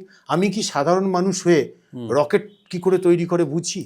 আমি কি আমার চিকিৎসা সাধারণ মানুষ হয়ে বুঝি? বুঝি না। তো এটা একটা জটিল, নট এ সিম্পল প্রোডাক্ট, এটা একটা কমপ্লেক্স প্রোডাক্ট। এর জন্য ভালো অ্যাডভাইসারের দরকার। অ্যাডভাইসারের দরকার আমি বলিনি, ভালো অ্যাডভাইসারের দরকার।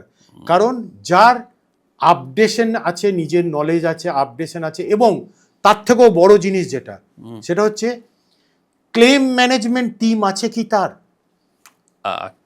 কারণ ধরুন একজন ভর্তি হয়েছে হসপিটালে, এবার তিনি একজনের কাছে পলিসি করানো আছে, তার একজন এজেন্টের কাছে তিনি পলিসি করেছেন।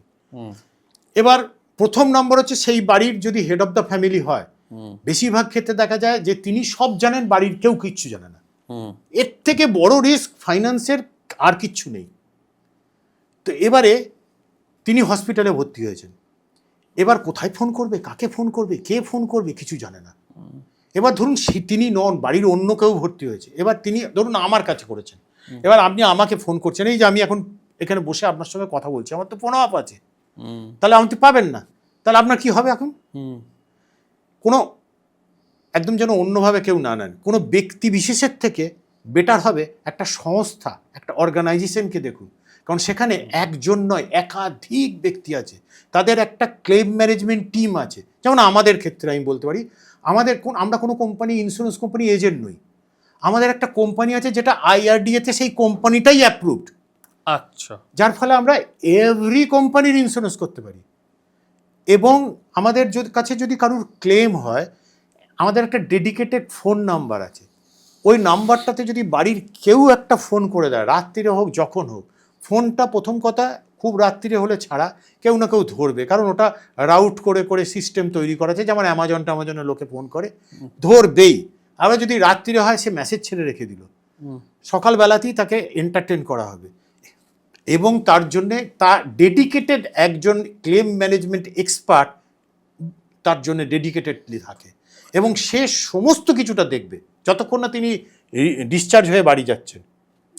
এবং তারপরে তার প্রি হসপিটালাইজেশন ক্লেম এবং পোস্ট হসপিটালাইজেশন ক্লেম পর্যন্ত করে দেওয়াটা হচ্ছে তার দায়িত্ব, বুঝতে পেরেছেন? ওইটা বেশি দরকার। আর তারপরে দরকার কি, পলিসি যে চুজ করবে, এই যে এইমাত্র বললাম আমাদের ক্ষেত্রে হয় কি, আমরা তখন দেখুন, আমি যদি একটা কোম্পানির এজেন্ট হতাম, ওই কোম্পানির যে পলিসিটা আছে ওটা কি আমাকে বলতে হবে ভালো, অন্য জায়গায় ভালো দেখলেও তার নেগেটিভ, প্রত্যেকের তো কিছু নেগেটিভ দিক থাকে, আমি নেগেটিভ দিকটাই আপনাকে বলবো যে ওর তো এইটা নেই ওটা নেই, আমি যে আমারটাই কি নেই আমি চেপে গেলাম পুরো, তাই না? কিন্তু আমাদের ক্ষেত্রে ওইটা হওয়ার চান্স থাকে না, কারণ আমরা যে কোনোটা যার যেটা দরকার সেটাতেই করা হয় বলে। এবার হেলথ ইন্স্যুরেন্সের ক্ষেত্রে আরও ব্যাপার আছে। দেখুন, যখন মানুষ, আপনি 13 বছর করেছেন, আপনি অনেক বেশি অ্যাওয়ার্ড, কিন্তু ভালো করে দেখুন যে যখন মানুষের শরীর ঠিক থাকে তখন কিন্তু সে হেলথ ইন্স্যুরেন্স করতে চায় না, বলে যে আমার অফিসে রয়েছে, অমুক রয়েছে, তমুক রয়েছে। এবার যখন তার শরীরে বিভিন্ন ডিজিজ ঢুকে গেল, তখন তিনি যাচ্ছেন, তখন বেশিরভাগ ভালো পলিসি অ্যাকসেপ্ট করতে পারছে না তার, আর না হলে তাকে বেশি প্রিমিয়াম দিতে হচ্ছে। এই হচ্ছে অ্যাকচুয়ালি কি হয়, ইন্স্যুরেন্স প্রিমিয়ামটাকে অনেকে না এক্সপেন্সেস হিসেবে দেখেন, এই দেখাটাকে পাল্টাতে হবে। ইন্স্যুরেন্স প্রিমিয়াম কিন্তু এক্সপেন্সেস নয়, ইন্স্যুরেন্স প্রিমিয়ামটা হচ্ছে প্রোটেকশন, ইন্স্যুরেন্স প্রিমিয়ামটা হচ্ছে ইনভেস্টমেন্ট, কারণ ও আমার যাবতীয় ইনভেস্টমেন্টগুলোকে প্রোটেক্ট করছে ও। সেজন্য সবসময় ইন্স্যুরেন্স প্রিমিয়ামটাকে দেখার ভঙ্গিটা পাল্টাতে হয়, না হলে বড় প্রবলেমে পড়তে হবে। যিনি ওয়েলথ ক্রিয়েশন শুরু করতে চাইছেন, তিনি কিভাবে শুরু করবেন? দেখুন, শুরু করার জন্য প্রথমে আমাদের, এখন তিনি কিভাবে শুরু করবেন, দেখুন এটাও তো পার্সন টু পার্সন ভ্যারি করে, তো খুব জেনারেলাইজ হয়ে তো আমি বলছি। তো একজন যিনি নতুন ইনকাম শুরু করছেন, আমরা মনে করি যেটা, দেখুন আউট অফ দ্য স্কোপ থেকে বলছি, আমাদের লাইন থেকে বেরিয়ে গিয়ে আমি বলছি, আমরা হলে প্রথম তাকে বলি যে তুমি আগে তোমার নিজের স্কিলের জন্য ইনভেস্ট করো, যে টাকাটা তুমি ইনকাম করে সারপ্লাস হচ্ছে তার মধ্যে একটা বড় পোর্শন।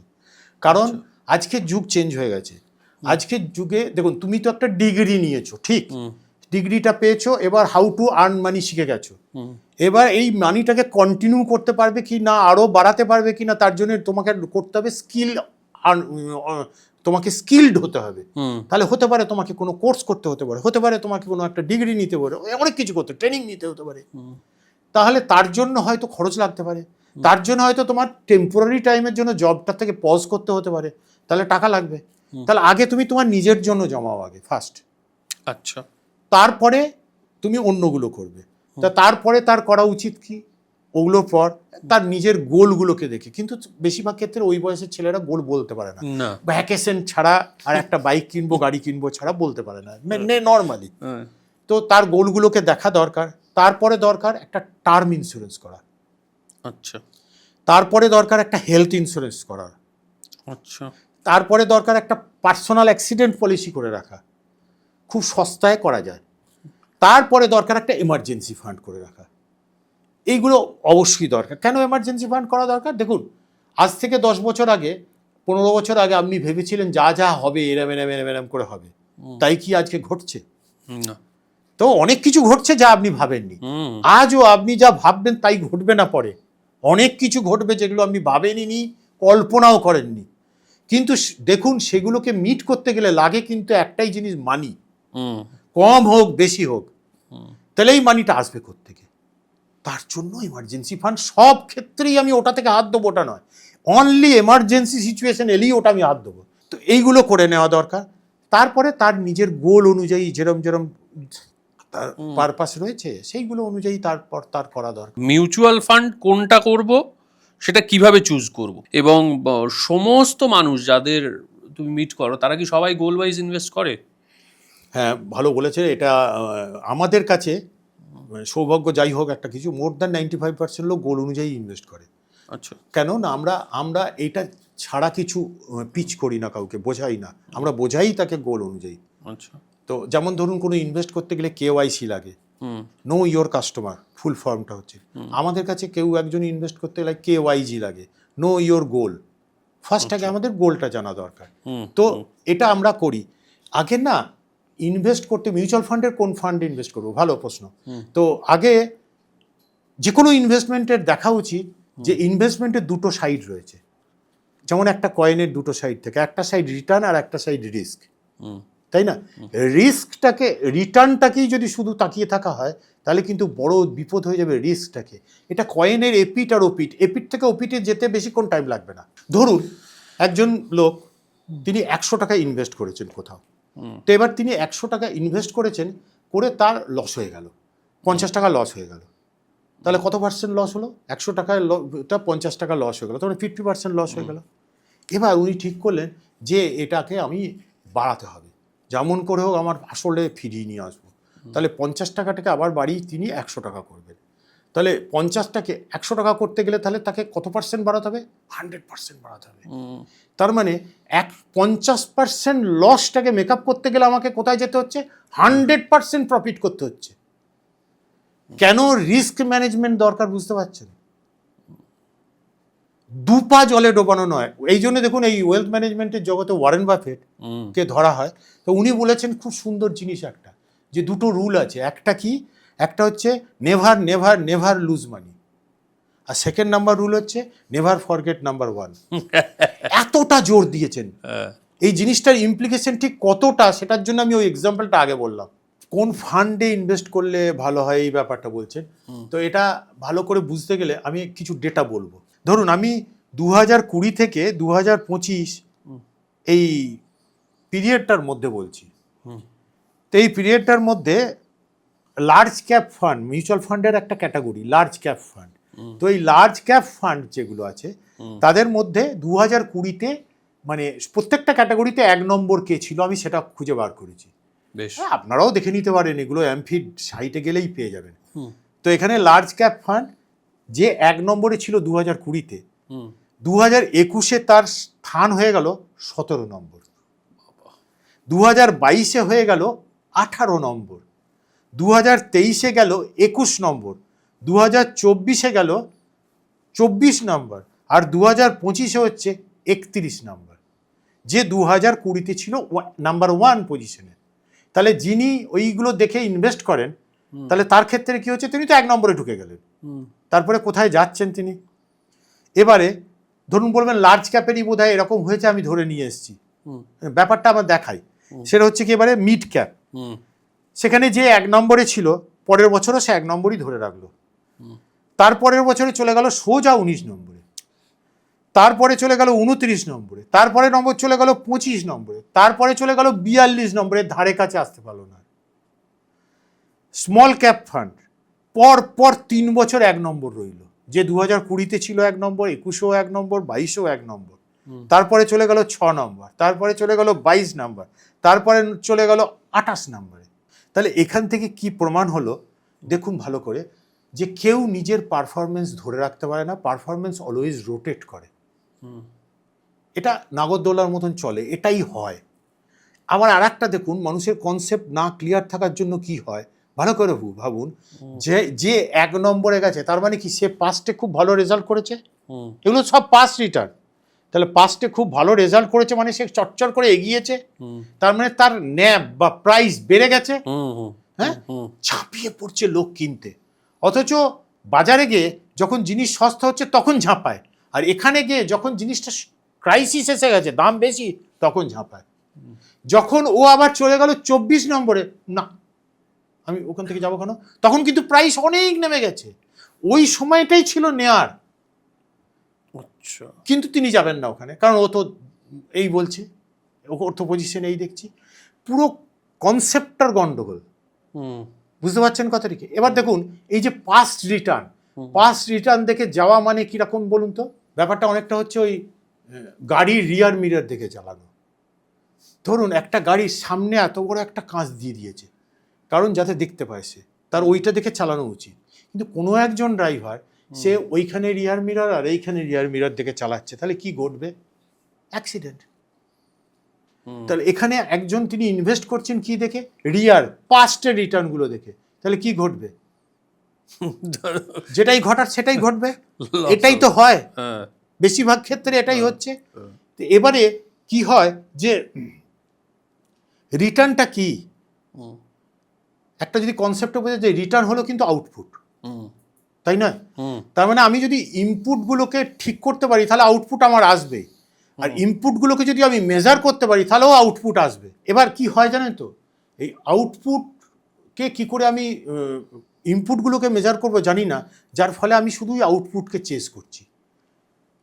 দেখুন একটা কি জিনিস আছে কি জানেন তো, স্বর্গে সবাই যেতে চায়, কিন্তু মরতে কেউ রাজি নয় কিন্তু, তাই নয়?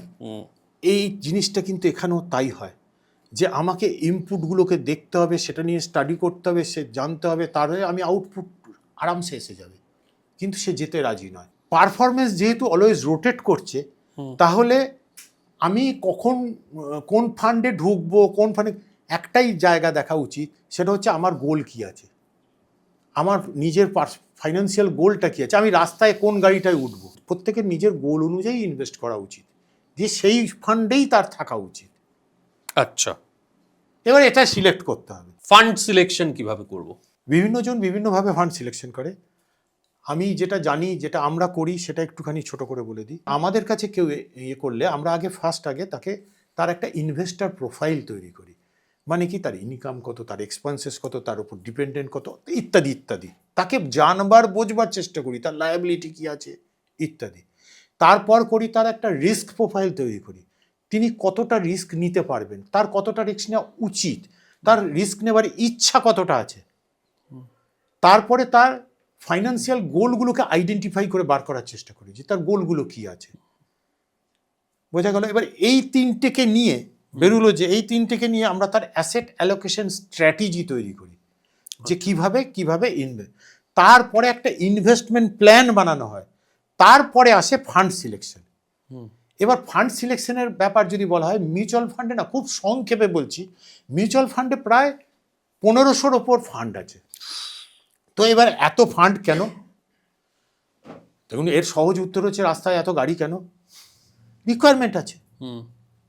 মেডিসিনের দোকানে এত মেডিসিন কেন? ডিমান্ড আছে, রিকোয়ারমেন্ট আছে।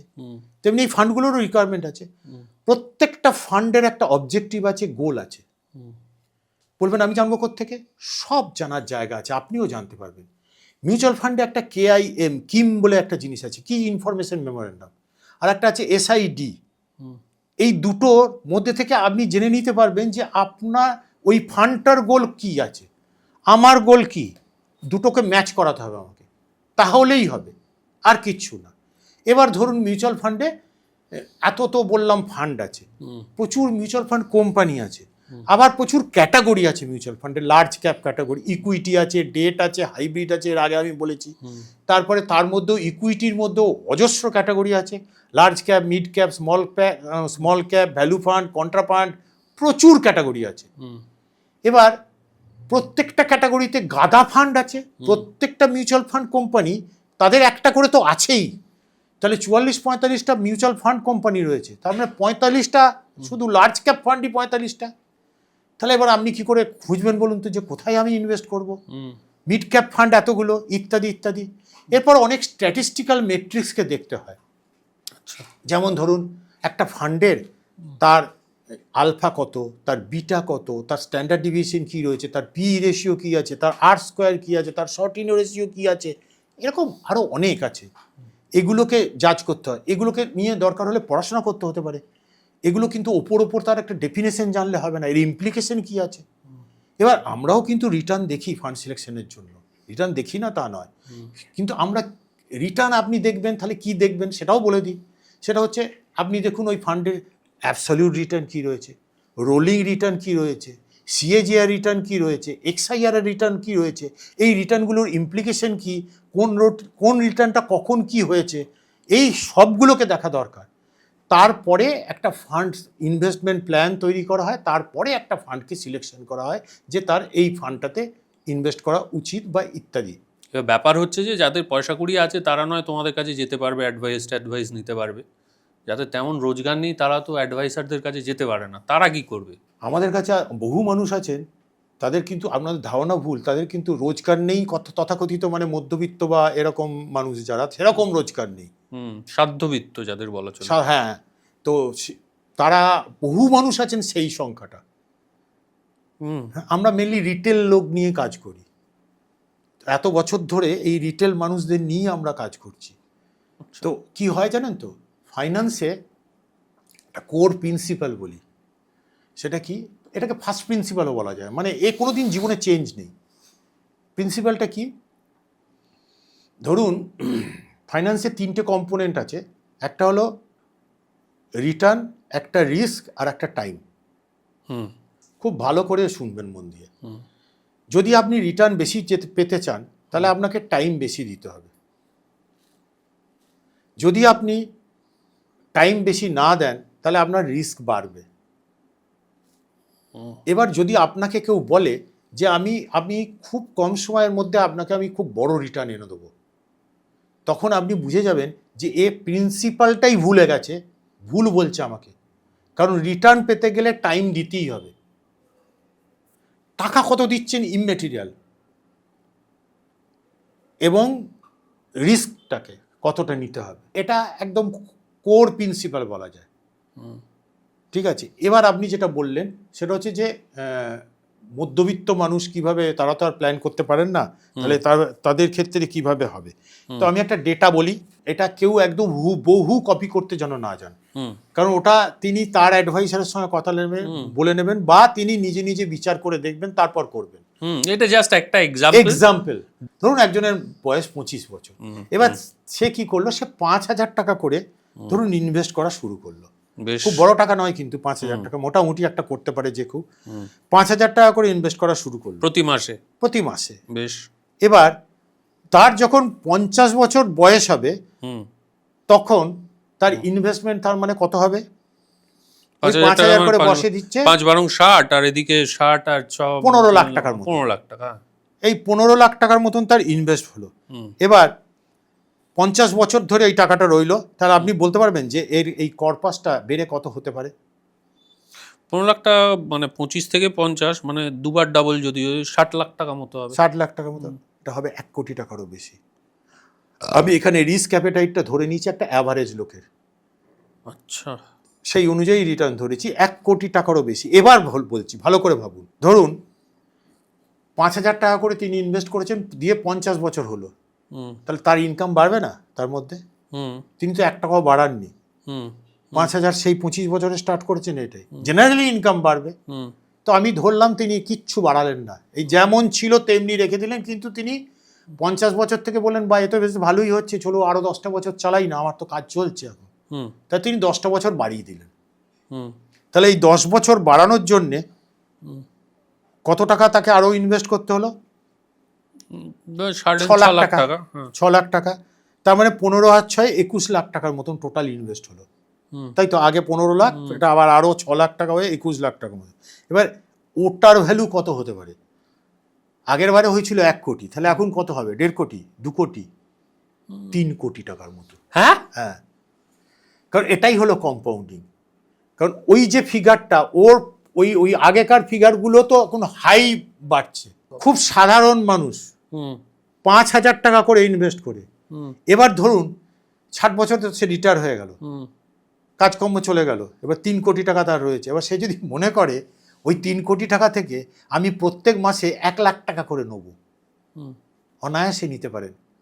এবং তিনি যতদিন বাঁচবেন ততদিন পাবেন, এবং তার গড়পাসটাও কিন্তু গ্রো করবে। গড়পাসটা বাড়বে না তা নয়, সেটা কিভাবে হচ্ছে? কারণ সে 3 কোটি টাকা থেকে নিচ্ছে 1 লাখ টাকা করে, আর বাকি টাকাটা তো তার থাকছে ওখানে। ও, সেটা আবার রোল সেটা হয়ে তো যাচ্ছে। যেমন ভাবে কম্পাউন্ডিং হয়ে বেড়েছে সেটা বাড়ছে। আচ্ছা, ওকে ওকে, বুঝতে পেরেছি। সাংঘাতিক। আপনার যদি কেউ বলে যে 3 কোটি টাকায় কি হবে তখন, হুম। ইত্যাদি ইত্যাদি হবে, অনেক রকমের তো লোক আছে, হ্যাঁ। তাহলে কিছু নয়। বা এই 5,000 টাকা করে ইনভেস্টমেন্ট অনেকজনের আবার পছন্দ হবে না, কি বললো। না না, অনেকের পছন্দ হবে। আচ্ছা যাক, তাহলে ভালো। যাদের পছন্দ হবে না তাদেরটাই তাদের, বলবো। হ্যাঁ, তা বেশিরভাগ মানুষ কি করে, হুম 5,000-এর বেশিও ইনভেস্ট করতে চায়। হুম তো তো এবার ধরুন বেশি ইনভেস্ট করতে চাইবে কেন, 3 কোটি টাকা নিয়ে কি হবে, হুম মেন তো হচ্ছে লোভটা, সেই জন্যই হবে। তো ঠিক আছে, ধরুন এই 5,000 টাকাটা করেই তিনি ইনভেস্ট করুন না, তো ঠিক আছে তাই চলুন, 5,000 টাকা করে ইনভেস্ট করুন। এবার যদি তিনি প্রত্যেক বছরে তো তার ইনক্রিমেন্ট হচ্ছে, ইনকাম তো ইনক্রিমেন্ট হয় কিছু কিছু করে, বেশি নয়, সে 10% করে বাড়িয়ে দিক, ইনভেস্টমেন্টটাকে বাড়িয়ে দিক, 5,000 10% করে ইনক্রিমেন্ট করুক। তাহলে ইনক্রিমেন্ট করলে 50 বছর বয়সে ওই ভ্যালুটা, এর আগে কত হয়েছিল ইনক্রিমেন্ট না করলে 1 কোটি টাকা, হ্যাঁ। এখন ভ্যালুটা হবে 2 কোটি টাকা। 2 কোটি টাকা 2 ডাবল কোটি হয়ে টাকা, জাস্ট যাবে। ডাবল। আর এইটাকে যদি ও আর 10টা বছর চালিয়ে যায়, হ্যাঁ। এইভাবেই ওই ইনক্রিমেন্ট করি, 10টা বছর যেমন আগে চালিয়েছিল, দিয়ে হয়েছিল কত 3 কোটি, হ্যাঁ। ফিট হয়ে যাবে কেউ 9 কোটি টাকা হবে। হ্যাঁ। শুধু কি জানেন এটার জন্যে। এবার আপনার কি মনে হলো, এ তো খুব ভালো, সিম্পল, হুম হ্যাঁ, কিন্তু এটা ইজি নয়। এটা সিম্পল বাট ইজি নয়, তাহলে দেশে পৃথিবীতে ওয়েলদি পার্সেন্ট বেশি থাকতো। কেন ইজি নয় আমি আপনাকে বলে দিচ্ছি, এই ক্যালকুলেশন করেই বলে দিচ্ছেন, যে অনেকে বিশ্বাসই করবে না। আমারই একটু কষ্ট হচ্ছে। মিউচুয়াল ফান্ডের হিস্ট্রি ঘাঁটুন, সব পেয়ে যাবেন, আচ্ছা। সব পেয়ে যাবেন আপনি। প্রথম রিজন হলো কেন সিম্পল, এটা ইজি নয়, সেটা হচ্ছে বহু মানুষ এটা শোনার পর, যারা জীবনেও ওয়েলথ ক্রিয়েট করতে পারবে না, তারা কি করবে, একটু ভাবি, একটু দেখি। তো ধরুন এই ভাবি দেখির খরচ কত হয় জানেন, এখন বোঝাচ্ছি দেখুন। ধরুন আমি ক্যালকুলেট করে বলছি, ধরুন 5,000 টাকা করে তিনি ইনভেস্ট করেছিলেন, প্রথমটাতে বলছি 5,000 টাকা করে ইনভেস্ট করেছেন। তো তিনি কি করলেন, কতদিন ভাববেন, চলুন 1 বছর তিনি ভাবলেন বসে বসে, 12 মাস, তাহলে 12 মাস ভাবলেন মানে ইনভেস্ট করেননি, তাহলে 60,000 টাকা রাফলি তিনি কম দিলেন, তাই না? তাহলে কম পাবে কত, কম জানেন, 13 লাখ টাকা। মানে 1 কোটি থেকে 13 লাখ পিছনে থাকবেন তিনি, অনলি 60,000 টাকা কম দেওয়ার জন্য, একটু ভাবি চালাকি করার জন্য। আর্লি যে স্টার্ট করবে সে যত কমই দিক সে বিরাট পাবে, ফাইন্যান্সের ফার্স্ট লেসন। আচ্ছা। এবং যদি ধরুন ওই চিন্তা করতে তার 5টা বছর সময় লাগে, 1 বছর নয়, 5 বছর সময় লাগে, তাহলে 60 মাস হবে, 5,000 টাকা করে মানে 3 লাখ টাকা কম দিচ্ছে, পাবেন কত জানেন, 50 লাখ টাকা, হাফ হয়ে যাবে। হাফ হয়ে যাবে, ইনিশিয়াল স্টেজটা কম হওয়ার জন্য। ও বাবা, এই সাংঘাতিক। তার মানে কি ইনভেস্টমেন্টের ক্ষেত্রে টাইমটা সবচেয়ে বড় রোল প্লে করে? হ্যাঁ, বলছি একটু পরে সেটা। ধরুন আর কি কারণের জন্য হবে না, ফার্স্ট রিজন হলো ডিলে করার জন্য।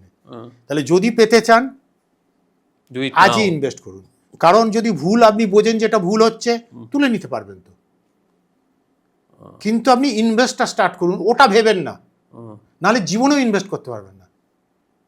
দ্বিতীয় নাম্বার হচ্ছে, সেকেন্ড রিজন হচ্ছে কেন ইনভেস্ট করতে পারবেন জানেন, বহু মানুষ প্রচুর ট্রায়াল অ্যান্ড এরার করে, এটাই করব ওটাই করব, কারণ তাদের কাছে মনে হয় 5,000 তো ঠিক লোককে বলার মতন নয়, এর থেকে আমি ট্রেডিং করছি এটা লোককে বলতে বেশ ভালো লাগে, এটা 15,000 টাকায় কোথাও একটা দিয়েছি রোজগার করেছি এটা বলতে ভালো লাগে। এইভাবে তারা অনেকে ফ্যান্সি ফ্যাক্টর খোঁজে, যখন অনেকে কিন্তু তারা স্টার্টই করেন না, ট্রায়াল এন্ড এরার করে। এবার দেখুন একটা মানুষের যদি ধরুন একটা মানুষের তার 25 বছরের রোজগার করছে, 50 বছর পর্যন্ত ইনকাম করছে, তাহলে এই যে 25 থেকে 50 মানে 25টা বছর আর্নিং পিরিয়ড, একদম কত বড় ভুল করে জানেন, এই ট্রায়াল অ্যান্ড এরার করতে গিয়ে ম্যাক্সিমাম পিরিয়ডটাই তার হাত থেকে বেরিয়ে যায়। আসল কারণ হয় না পারার এইটা। এবার আর একটা ক্যালকুলেশন বলি, যে একটা সার্ভে হয়েছিল, সেই সার্ভেটাতে মিউচুয়াল ফান্ডের ক্ষেত্রে দেখা গিয়েছিল যে অনেকগুলো পয়েন্টে দেখা হয়েছিল। তো সেই পয়েন্টের ওপরে সার্ভে করে দেখা গিয়েছিল যে কনসিস্টেন্সি ইনভেস্টমেন্টে যারা করেন তাদের ক্ষেত্রে কী হয়, 100% লোকের মধ্যে 12% মানুষকে দেখা গিয়েছিল যারা ইনভেস্টমেন্ট করেছেন 5 বছর পর্যন্ত কন্টিনিউ করেছেন, তার আগেই বেরিয়ে পালিয়েছে সবাই। 5 বছর পর্যন্ত কন্টিনিউটা করেছেন, সেটা 12% লোক।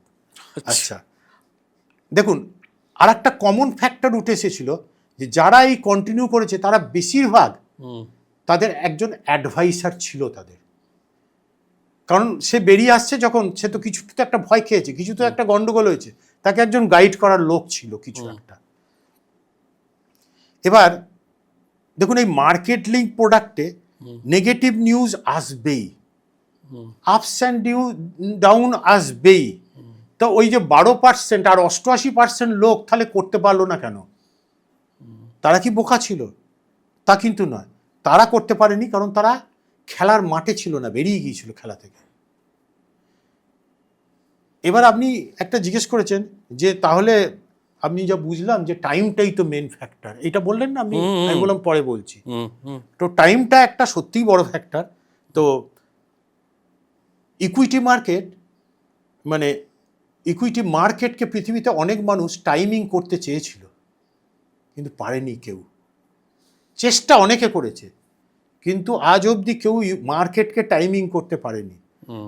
তো ধরুন কোনো একটা লোক, একটা স্টাডি রিপোর্ট বলছি, কোনো একটা মানুষ ধরুন সে প্লেন ইন্ডেক্স, নিফটি ইন্ডেক্সে, নিফটি 50 ইন্ডেক্সে প্রত্যেক মাসের সব থেকে হাইয়েস্ট পয়েন্টে তিনি ইনভেস্ট করছেন। বোকা লোক, ঠিক আছে, সব থেকে হাইয়েস্ট পয়েন্ট সেখানে উনি ইনভেস্ট করছেন। তাহলে তার রিটার্ন হতে পারে কত? ওই পিরিয়ডের মধ্যে দেখেছে যারা স্টাডি করেছে তারা যে 14% রিটার্ন হতে পারে। এবার ধরুন যে লাকি ইনভেস্টার খুব, সে কি করেছে, ওই পিরিয়ডের মধ্যে সব থেকে লোয়েস্ট পয়েন্ট যেগুলো সেখানে তিনি ইনভেস্ট করেছেন। তাহলে ও হাইয়েস্ট পয়েন্টে ইনভেস্ট করেছিল, এ লোয়েস্ট পয়েন্টে ইনভেস্ট করেছে। তাহলে এই লোয়েস্ট পয়েন্টে যিনি ইনভেস্ট করেছেন তার রিটার্ন কত হলো? 14.5%। 0.5% ডিফারেন্স, একদম টাইমিং মার্কেট। এবার যে খুব অর্গানাইজ ইনভেস্টার, ওই ইনভেস্টমেন্ট চলছে, সে নিজের কাজ করে যায়, প্রত্যেক মাসের একটা ডেট দেওয়া আছে, চলছে, তিনি এই ইনভেস্ট করেছেন, তার রিটার্ন কত হলো? 14.3%। আচ্ছা, কি ডিফারেন্সটা হলো? কিছুই হলো না। তা ওই কায়দা করতে যাওয়ার দরকারটা কি আছে? বেশিরভাগ মানুষ এই সাধারণ জিনিসটাকে তারা গন্ডগোল করে ফেলেন। এটা যদি বুঝতে অসুবিধা হয় না, যে কেউ নিফটির লোয়েস্ট পয়েন্ট ধরবেন, এক্সেলে ফেলবেন, নিজেই বার করে নিতে পারবেন, এর জন্য কোনো বাহাদুরি কিছু নেই। তো দেখুন, মার্কেটকে টাইম না করে মার্কেটে টাইম দেওয়া উচিত। একটু আগে আমি বোঝালাম কত টাইম দিলে কত ইনকাম হয়। অ্যাকচুয়ালি মার্কেটের টাইমিংয়ের দিকে যদি নজর দিতে যাওয়া হয় তাহলে আরও বিপদ হয়। যেমন ধরুন ওয়ারেন বাফেট, ওয়ারেন বাফেট তো বিভিন্ন জায়গায় তার ইন্টারভিউতে বলেন, তো ওনার অ্যানুয়াল জেনারেল মিটিংগুলোতেও বলেন যে আমি তো আমার 60 বছর বয়সে এসে দেখলাম যে আমার ম্যাক্সিমাম ওয়েলথটা এসে অ্যাকুমুলেট হয়েছে তখন। 11 বছর বয়স থেকে নাকি উনি ইনভেস্টমেন্ট শুরু করেছিলেন। তাহলে ভাবুন এই হিউজ টাইমটা ওনাকে দিয়েছে, এইরকম একটা বড় ওয়েলথ ক্রিয়েট করে এনে দিতে পেরেছে। ওনার মতন মানুষও কিন্তু বলছেন যে এটা একটা আলাদা স্কিল, এটা মানে বড় একটা ফ্যাক্টর। তো দেখুন এরপরে আমি একটা তাহলে টাইম মার্কেটে দিলে কীরকম হয় আমি একটা এক্সাম্পল দেখাই। ধরুন কেউ 10,000 টাকা করে মাসে যদি ইনভেস্ট করেন, যদি তিনি 10 বছর যাবৎ টাকাটাকে ইনভেস্ট করেন, বেশি দিন নয়, 10,000 টাকা, 10,000 টাকা খুব বেশি নয়, আগে 5,000 দেখিয়েছি, এবার যারা 5,000 নিয়ে নাকশিট করছিল তাদের জন্য 10,000 টাকা দেখাচ্ছি। 10,000 করে যদি ইনভেস্ট করেন তাহলে 10 বছরে তার হবে কত টাকা? 12 লাখ টাকা তিনি ইনভেস্ট করছেন, আর তার ভ্যালু হতে পারে মোটামুটি 26 লাখ টাকার কাছাকাছি 10 বছরে। আচ্ছা, এবার দেখুন আমি এইটা ধরেছি কিন্তু একজন অ্যাভারেজ পার্সনের রিস্ক প্রোফাইল ধরে ধরে। এবার যদি তিনি টাইমটাকে বাড়িয়ে 10 বছর থেকে 20 বছর করে দিলেন, টাইমটাকে ডবল করে দিল, তাহলে ইনভেস্ট অ্যামাউন্ট 10,000ই রইল, ওটাকে কোনো চেঞ্জ করলেন না, তাহলে তার ইনভেস্টমেন্ট হচ্ছে কত টাকা? 24 লাখ টাকা তিনি ইনভেস্ট করছেন। আগে 12 লাখ টাকা করেছিলেন, ডবল 24 লাখ টাকা। ভ্যালু হবে 1 কোটি টাকা। হ্যাঁ, ভ্যালু হবে 1 কোটি টাকা 20 বছরে। আচ্ছা, এবার মানে 20 বছরই সে কোটিপতি আর কি, সোজা বাংলা কথা। এবার ধরুন টাইমটাকে বাড়িয়ে তিনি আর 10 বছর করে দিলেন, 30 বছর। তাহলে তার ইনভেস্টমেন্ট অ্যামাউন্ট 10,000ই রাখা হলো, ওটাকে বাড়ানো হয়নি। তাহলে 10 বছরে, প্রথম 10 বছরে তিনি দিয়েছিলেন 12 লাখ টাকা। তাহলে 30 বছরে হবে কত টাকা? 36 লাখ টাকা তার ইনভেস্টমেন্ট, তাই নয় কি? ভ্যালু হবে এখন 5.5 কোটি টাকারও বেশি। হ্যাঁ, টাইম যত বাড়ছে জিনিসটা দেখুন, মানে এক্সপোনেনশিয়াল গ্রোথ, মাই গুডনেস। এবার আরো মজার বিষয় একটা ভেঙে বলবো, এতেই আপনি অবাক হলেন। 10,000 টাকা করে ইনভেস্ট করে 20 বছর লাগলো তো 1 কোটি হতে। 1 কোটির কিছু বেশি হবে, 1 কোটি হতে। এইবার এর পরের 1 কোটি হতে লাগবে আর 4টে বছর। 20 বছর লাগলো 1 কোটি হতে, 24 বছর হবে 2 কোটি। আচ্ছা, টাইমের পাওয়ার বুঝুন, টাইমটাই হচ্ছে পাওয়ার। আর ভুল ভাল না জানার জন্য ফান্ড, হ্যান ত্যান, রিটার্ন সব গোলমাল করে ফেলেছে, বুঝতে পেরেছেন? তারপরে 2 বছর লাগলো বললাম আর 1 কোটি হতে। এবার প্রতি 2 বছরে এরপর 1 কোটি করে বাড়বে। প্রতি 2 বছরে প্রতি 2 বছরে 1 কোটি টাকা করবে। এরপর তারপরে একটা টাইম আসবে প্রতি বছরে 1 কোটি টাকা করে বাড়বে। এরকম আমাদের কাছে বহু মানুষ আছে যারা এইরকমই করেছিলেন শুরু, এই এত বছর হয়ে গেছে, তাদের কিন্তু এই জায়গায় এসে পৌঁছেছে এখন। তারা তাদের রিটায়ারমেন্টটাকে না আমি বলি গোল্ডেন পিরিয়ড কাটাচ্ছেন, কোনো চিন্তা নেই কিন্তু। খালি বলেন যে তখন আপনার সঙ্গে ভাগ্যিস পরিচয় হয়েছিল। গোল্ডেন পিরিয়ড কাটাচ্ছেন, কারণ পাওয়ারটা টাইমের। কারণ এইগুলো হওয়ার জন্য না প্রত্যেকের পোর্টফোলিওটাকে রেগুলারাইজ মনিটর করা দরকার। আমাদের ক্ষেত্রে এই সুবিধাটা হয় কি, আমাদের আলাদা মনিটরিং টিম আছে। আপনি যদি আপনার যদি পোর্টফোলিওকে মনিটরিং না হয়, আমি বলবো যারা এইটা শুনছেন তারা দেখুন, যারা ইনভেস্ট করেছেন দেখুন আপনার পোর্টফোলিও। আগে তো বলেছিলাম কি কি দেখে করা উচিত, যদি সেটা দেখে না করা হয় দেখে নিন একবার, কারণ যদি না হয় তাহলে কিন্তু এই বিপদটাই হবে।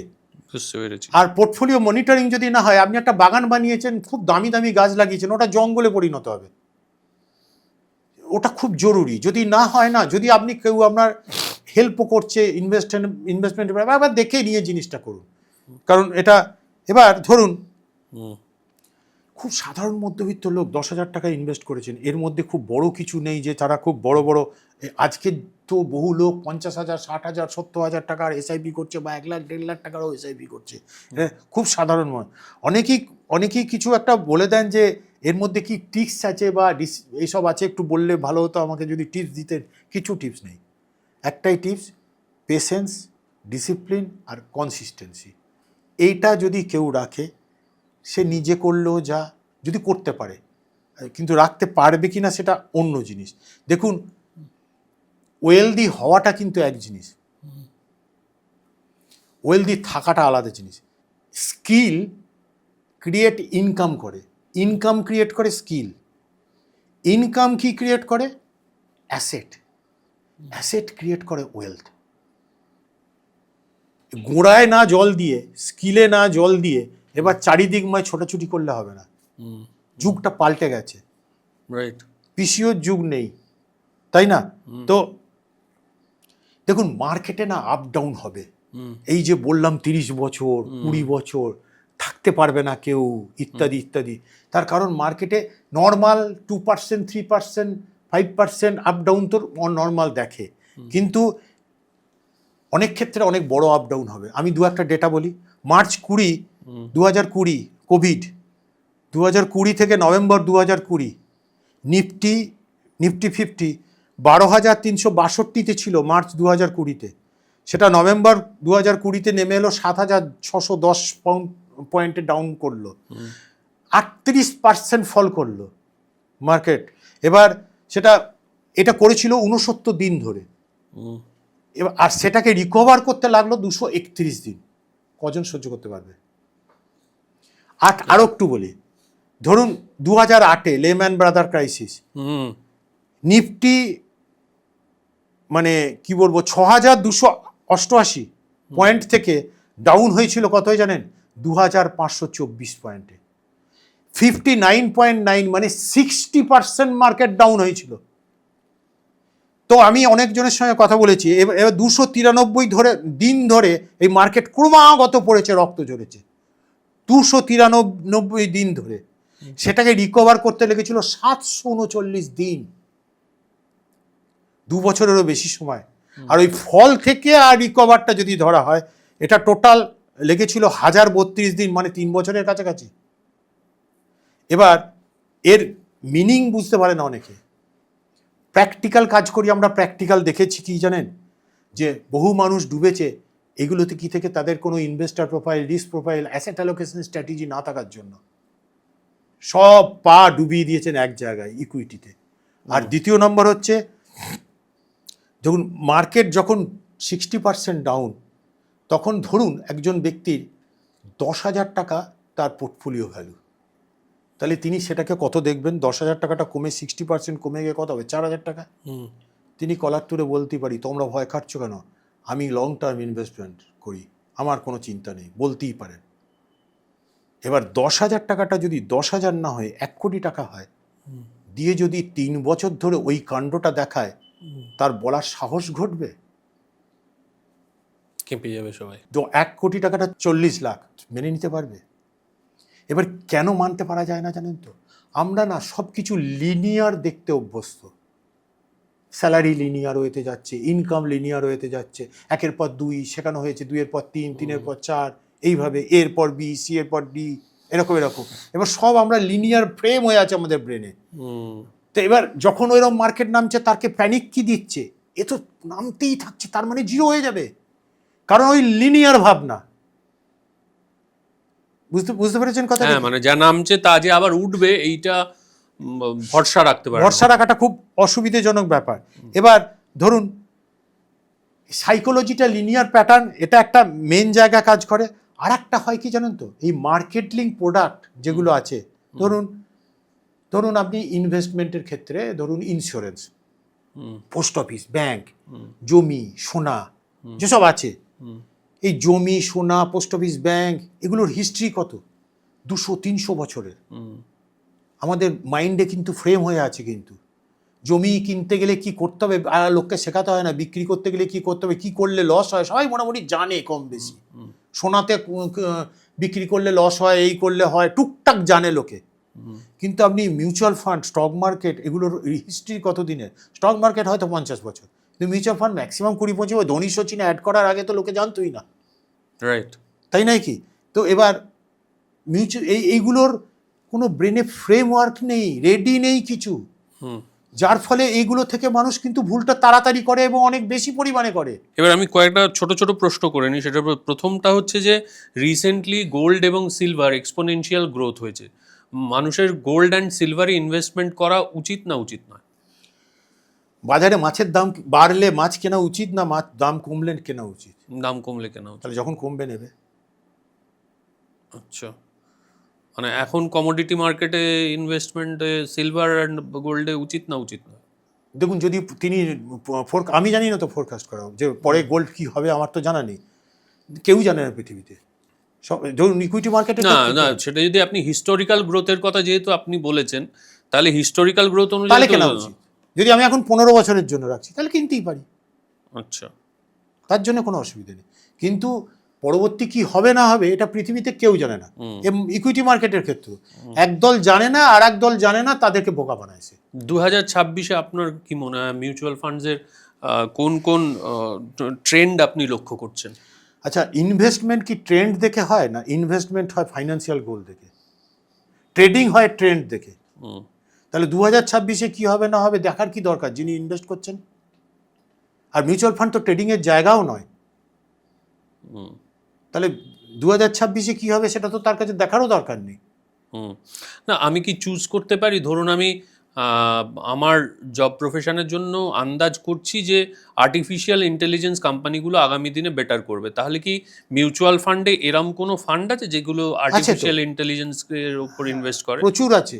হুম, সেখানে আপনি বিভিন্ন multi cap diversified equity fund আছে, সেখানে আপনি নিতে পারেন। ফান্ড, এই যে একটু আগে বললাম, ফান্ড ম্যানেজার নিজে, আপনি যখন গেস করছেন তখন নিশ্চয়ই যে ফান্ড ম্যানেজার কোয়ালিফাইড সে তো আগে গেস করছে, সে নিশ্চয়ই। তার পোর্টফোলিওতে তো ঢুকিয়ে নিচ্ছে। এটার জন্য তার আমাদেরকে ভাবতেই হচ্ছে না। ধরুন আপনার কাছে যদি কেউ যায়, আপনি কি বলে দেন তাদের যে আমি এই জায়গায় ইনভেস্ট করতে চলেছি? না তো, আমরা তাকে পরিষ্কারভাবে তাকে গাইড করি। ওই যে আগে বললাম যে তার আগে একটা ইনভেস্টর প্রোফাইল বার করে তাকে চিনি, তারপর তার রিস্ক প্রোফাইল বার করি, তারপর তার অ্যাসেট অ্যালোকেশন স্ট্র্যাটেজি করি, তারপরে তার একটা ইনভেস্টমেন্ট প্ল্যান বানানো হয়, অ্যাসেট অ্যালোকেশন স্ট্র্যাটেজি বা ইনভেস্টমেন্ট প্ল্যান, তারপরে আসে ফান্ড কি কোন কোন জায়গায় ইনভেস্ট করা হবে কি না ইত্যাদি। একই বাড়িতে দু ভাই, দুজনের ইনভেস্টমেন্ট প্ল্যান আলাদা হতে পারে। একই অফিসে দুজন চাকরি করে, দুজনের ইনভেস্টমেন্ট প্ল্যান আলাদা হতে পারে। মিউচুয়াল ফান্ড থেকে অন অ্যান্ড অ্যাভারেজ কীরকম রিটার্ন পাওয়া যেতে পারে? অনেক রিটার্ন হতে পারে। যদি রিটার্নের উল্টো দিকে কি আছে, রিস্ক আছে। যদি তিনি রিস্ক বেশি নেন তাহলে বেশি রিটার্ন পেতে পারেন, আর যদি রিস্ক কম নেন তাহলে কম রিটার্ন পেতে পারেন। মডারেট রিস্কে কি রিটার্ন পেতে পারে? 10-12% ধরা যেতে পারে যদি লং টার্মে হয়, 10 and প্লাস। 10 বছরের ওপর যদি হয় তাহলে 10-12% আরামসে ধরতে পারেন। আচ্ছা, মানে বেসিক্যালি মোটামুটিভাবে ফিক্সড ডিপোজিটের ডাবলের কাছাকাছি। হ্যাঁ, ওই রকম একটা ধরতে পারেন। আর ডেট ফান্ডে কীরকম রিটার্ন পাওয়া যায়? ওই এফডির কাছাকাছি। এফডির কাছাকাছি। তাহলে এফডি না করে ডেট ফান্ড করবো কেন? হ্যাঁ, এফডি না করে দেখুন, আপনি একটা এফডি করেছেন 5 লাখ টাকার, আপনার লাগবে এখন 1 লাখ টাকা, আপনি তো পুরো এফডিটাকেই প্রিম্যাচিওর করতে হবে। ডেট ফান্ড আপনি 1 লাখ টাকাই তুলে নেবেন। মিউচুয়াল ফান্ডের ক্ষেত্রে কি ওভারড্রাফটের কোনো সিস্টেম আছে? না। যারা এসআইপি করেন, ধরুন কোনো কারণে 2 মাস তারা নিজের যে টাকাটা দেওয়ার সেটা দিতে পারলেন না, তাহলে কি পুরো এসআইপিটা ক্যান্সেল হয়ে যায়? না না, এসআইপি পজ করে রাখা যায়। আচ্ছা পজ রইলো, আবার যখন তিনি দেবেন তখন চালু হবে, আচ্ছা। কোনো অসুবিধা নেই। ম্যাক্সিমাম কতদিন পজ করা যায়? কিছু কিছু ফান্ড হাউস 2 মাস দেয়, কিছু কিছু ফান্ড হাউস 3 মাস দেয়। যদি তারপরে তিনি চালাতে না পারেন তাহলে এসআইপিটা স্টপ করে দেওয়া হবে, তারপর আবার তাকে নতুন করে এসআইপিটা করতে হবে। ওকে, কিছু ক্ষতি হবে না, কিছু ক্ষতি হবে না। 1 পয়সা চার্জ কাটা যাবে না, কিচ্ছু হবে না। লামসাম ভার্সেস এসআইপি কোনটা বেশি রেকমেন্ডেবল? যার যেটা যেরকম থাকবে। যদি কারোর টাকা কম থাকে তাহলে এসআইপি করবেন, যদি বেশি থাকে এককালীন দেওয়ার স্কোপ থাকে তাহলে লামসাম করবেন। অনেকে থাকেন যারা বারবার এই কমিটমেন্টটায় যেতে পারেন না, যে যে আমি প্রত্যেক মাসের 7 তারিখে 10,000 টাকা করে দেবো। তার আলাদা প্ল্যান আছে, তার ব্যাংক থেকে তিনি দিতে পারছেন না, কিন্তু তাকেও আলাদা প্ল্যান করে করা যায়। আমাদের ক্ষেত্রে হলে আমরা তার ব্যাংক অ্যাকাউন্টে যে টাকা থাকে না, আমরা আগে তার একটা অ্যাকাউন্ট খুলি ডেট ফান্ডে, সেখানে টাকাটা জমিয়ে নিয়ে তারপর ওখান থেকে ওটা ট্রান্সফার হতে থাকে এসআইপির মতো করে। Okay, what is SWP or systematic withdrawal plan? টাকা তোলা, এটা একটা নতুন টার্ম এসছে, আর সবাই খুব হৈ হৈ করে বলছে যে টাকা তোলাটা, বাংলা কথায় আমি ব্যাংকে যাচ্ছেন কেন, টাকা তুলতে যাচ্ছি, আর এখানে বলছি কি এসডব্লিউপি। একটা সিস্টেমেটিক ওয়েতে যখন দেবে, যে কেউ বললো আমাকে প্রত্যেক মাসের এত তারিখে টাকাটা দিও, তাহলে ওটা হয়ে গেল এসডব্লিউপি। যেমন প্রত্যেক মাসের এত তারিখে আমি ইনভেস্ট করবো, সেই জন্য এসআইপি। তো এটা হলো এসডব্লিউপি ওরকম, যে আমি এরকম একটা ডেটে নেবো টাকাটা, সিস্টেম ওয়াইজ নেবো, প্রতি মাসে নেবো, সেই জন্য এসডব্লিউপি, সিস্টেমেটিক উইথড্রয়াল প্ল্যান। মানে কেউ এই মিউচুয়াল ফান্ডে আপনি যাই দেখবেন প্ল্যান কথাটা আছে, কারণ উইদাউট প্ল্যানে মিউচুয়াল ফান্ডে গেলেই ডুববে। কারণ কেউ ধরুন পেনশন প্ল্যান হিসেবে মিউচুয়াল ফান্ডে টাকা জমালেন এবং তিনি 30 বছর ইনভেস্টমেন্ট করার পর তার যে কর্পাসটা হলো, সেটার উপর বেস করে তিনি কি প্রত্যেক মাসে সুনির্দিষ্ট তারিখে সুনির্দিষ্ট পরিমাণ টাকা তুলতে পারেন? হ্যাঁ, অনেক লোক আমাদের কাছে নিচ্ছেন, প্রচুর। পেনশন ফান্ড মিউচুয়াল ফান্ড করা সিকিউর? মিউচুয়াল ফান্ডে পেনশন ফান্ড বলতে সেরকম কিছু নেই, খুব রিটায়ারমেন্ট ফান্ড অনেক আছে। রিটায়ারমেন্ট ফান্ড আছে? অনেক আছে। সিকিউর কি, মিউচুয়াল ফান্ড তো প্রথমেই বলে দিচ্ছে যে সাবজেক্ট টু মার্কেট রিস্ক, তো এখানে কোনো গ্যারান্টি তো নেই। কিন্তু সিকিউরিটি তো অনেক আছে, মিউচুয়াল ফান্ডের সিকিউরিটি সব থেকে বেশি। আপনি কেন বলছি না, প্রথম কথা একটা রেগুলেটর রয়েছে, সে রেগুলেট করছে। দ্বিতীয় নম্বর হচ্ছে মিউচুয়াল ফান্ডের ফান্ড ম্যানেজার ফান্ড ম্যানেজটাকে করছে, এবং সেখানে একটা ফান্ডের মধ্যে বহু হাজার হাজার লোক ইনভেস্ট করেছে ওখান থেকে, এবং কালকে আমি টাকা তুলে নিচ্ছি কিন্তু অনেক লোক টাকা দিচ্ছে, এখানে অনেক বেশি সিকিউরিটি আছে। অনেকেই আছেন যাদের হাউস বিল্ডিং লোন চলছে, তাদের কাছে যদি কোনো ইনসেন্টিভ আসে এক্সট্রা টাকা, তারা সেই হাউস বিল্ডিং লোনটাকে আগে ফোরক্লোজ করার চেষ্টা করবেন, মানে প্রিপেমেন্ট করবেন হোম লোনে, নাকি সেটা ইনভেস্ট করবেন মিউচুয়াল ফান্ডে? উত্তরটা এক কথায় দেওয়া যাবে না, বড়। আমি সংক্ষেপে বলে দিই, সেটা হচ্ছে যদি লজিক্যালি আমাদের কাছে কেউ থাকেন, তাহলে আমরা পরামর্শ দিই না, আপনি ফোরক্লোজ করবেন না, আপনি এটাকে ইনভেস্ট করে রাখুন। কেন না, আপনার লোনের ইন্টারেস্ট কত দিতে হচ্ছে দেখুন, আর যদি আপনি যেখানে আপনার ইনভেস্টগুলো করেছেন সেগুলোর রিটার্ন কত আসছে দেখুন। লোনের ইন্টারেস্ট 8%, আর আপনি যেখানে ইনভেস্ট করেছেন 10% পাচ্ছেন, তাহলে আপনি 2% কেন খোয়াবেন? আপনি এখানে রাখুন। আর এটাই মেন কারণ। আর যদি না তিনি ইমোশনালি সহ্য করতে পারবেন না, তাহলে দিয়ে দিন। গ্রেট। Next question. একটা জিনিস আছে, সেটা হচ্ছে ওভারড্রাফটিং। আমাদের অনেকেরই ব্যাংকে এফডি করা আছে, সেই ব্যাংক থেকে আমি 90% টাকা ওভারড্রাফট করতে পারি। আপনি একজন অ্যাডভাইসার হিসেবে কি সাজেস্ট করবেন যে এই এফডির 90% টাকা তুলে মিউচুয়াল ফান্ডে ইনভেস্ট করা? একদম না। ইনভেস্টমেন্ট যদি যেখান থেকেই তুলে লোন নিয়ে করা হোক, লোন নিয়ে কোনো দিন কোনো ইনভেস্টমেন্ট করা উচিত না। ইনভেস্টমেন্ট ইনকামের সারপ্লাসটাকে ইনভেস্ট করুন। কোনো মানুষ যদি গাড়ি কিনতে চায়, ধরুন একটা 10 লক্ষ টাকার গাড়ি সে কিনবে আগামী 3 বছরের মধ্যে, তাকে মোটামুটি কত টাকা প্রত্যেক মাসে ইনভেস্ট করতে হবে? 10 লক্ষ টাকার গাড়ি আগামী 3 বছরের মধ্যে কিনবেন, তার সারপ্লাস কত টাকা হচ্ছে সেই অনুযায়ী 3 বছর ওয়েট করবেন কেন? যদি বেশি সারপ্লাস থেকে বেশি ইনভেস্ট করুক, তাড়াতাড়ি কিনে নেবে। মানে কোনো স্পেসিফিক থাম রুল নেই যে 30% সেভ করো বা করতেই 40%? পারে, এরকম করে থাম রুল আছে, 50-30-20 এরকম একটা রুল আছে, যে কি সেটা? 50% মানি আমি যা রোজগার করছি তার, এগুলো থাম রুল। এগুলো শুনতে খুব ভালো লাগে, কিন্তু লোকে করতে পারবে না। 50% মানি আমি খরচ করব যে আমার ডেলি নিডসের ব্যাপারে, বাকি 30% আমার বিভিন্ন ওয়ান্টস, ভালো লাগে যেগুলো, আনন্দ পাই যেগুলো, এন্টারটেনমেন্ট ইত্যাদির জন্য, আর যে 20% আমি ইনভেস্ট করব, এটা আছে। এবার ধরুন একজনের বয়স 45 হয়ে গেছে, এবার তিনি 20% ইনভেস্ট করছেন, জলে ডুববেন। এই থাম রুল তাকে ড্রাস্টিক্যালি ইনভেস্ট করতে হবে। আচ্ছা, আমাদের বয়সী লোকজন কত টাকা করে ইনভেস্ট করবে, মোটামুটি কি পার্সেন্টেজে ইনভেস্ট করবে? আমি ধরুন 40+ এর ক্যাটাগরিতে চলে গেছি। হ্যাঁ, তাহলে আবার বলছি, কি পার্সেন্টেজে কেন? আপনি আপনার সারপ্লাসটাকে কেন ইনভেস্ট না করে ফেলে রাখবেন? আপনি পুরো সারপ্লাসটাই ইনভেস্ট করবেন অ্যাজ পার প্ল্যানিং। এইটা কেন আসছে মাথায় যে আমি কতটা করব? না, আমি বলছি 40+ এর, তার মানে আমার অলরেডি কি অলরেডি থেকে যাওয়া উচিত, মানে আমার একটা এমার্জেন্সি ফান্ড থাকতে হবে। হ্যাঁ, দেখুন 40+ অ্যাকচুয়ালি কি হয়, ফাইন্যান্স, পিওর ফাইন্যান্সের, পার্সোনাল ফাইন্যান্সের ব্যাপার আমাদের কাছে যেটা করি আমরা, দেখুন একটা ছেলে বা মেয়ে একটা ইনকাম যখন শুরু করলো না, তখন একটা ফ্লাইট রানওয়ে থেকে স্টার্ট করে দিল, ঠিক আছে, এবার মাঝ আকাশে উঠছে, এবার 45-50 যেই পৌঁছচ্ছে, এবার নামার তৈরি, ওই সিট বেল্ট বাঁধো, অমুক করো তমুক করো যেরকম বলে, নামার তৈরি। তো এটা প্রায় ওই ডেস্টিনেশনের কাছে পৌঁছে যাওয়া এজ প্রায়। এখন আস্তে আস্তে করে সব গোটাতে হবে, যে আমি সব জানি, আমার বাড়ির লোক, যাদের জন্য টাকাটা রাখা হয়েছে, আপনার জন্য কত টাকা লাগবে, আপনার বেনিফিশিয়ারিদের জন্য লাগবে সবটা। কাল যদি কোনো কারণে আপনার কিছু হয়ে যায়, বাকিরা কি সামলাতে পারবে পুরোটা? যদি পারে ওকে, তাহলে সেইগুলো গোছানো আগে দরকার। একটা সলিড এমার্জেন্সি ফান্ড দরকার, যদি কোনো লোন থাকে আগে রিপে করা দরকার, বেশি কিছু হাউস লোন ছাড়া। আচ্ছা, তো আগে রিপে করা দরকার। এইভাবে এগোতে হবে। অ্যাকচুয়ালি পার্সোনাল ফাইন্যান্সে পার্সন ওয়াইজ ডিপেন্ড করবে, এরকম ওইভাবে হয় না ব্যাপারটা। বেশ, মানে কেউ যদি শুনে করেন না, ভুল পথে পা দিয়ে ফেলবেন, সেই জন্য বলছি না, আর কিছু নয়। যারা একেবারে ইনভেস্টমেন্ট করা শুরু করছেন, তাদের জন্য যদি 5টা টিপস দিতে বলি? টিপস আমি দেবো না। আচ্ছা, 5টা অ্যাডভাইস। একটা বলা যেতে পারে যে নতুন শুরু করছে, ফার্স্ট হচ্ছে কখনোই অন্যকে ফলো করো না রিগার্ডিং এক্সপেন্সেস, নিজের এক্সপেন্সেস বাজেট করে চলো, 2 নম্বর টিপ। 3 নম্বর হচ্ছে যে যদি কোনো ইনকাম বাড়ে, তাহলে এই ইনকামটাকে দেন অ্যান্ড দেয়ার তোমার নিজের অ্যাডভাইসার যদি থাকে, তার সঙ্গে বসে চ্যানেলাইজ করো, দ্যাট ইজ তোমার গোলের এগেনস্টে করো। 4 নম্বর সেটা হচ্ছে কখনো পোর্টফোলিও খুব বেশি দেখবে না।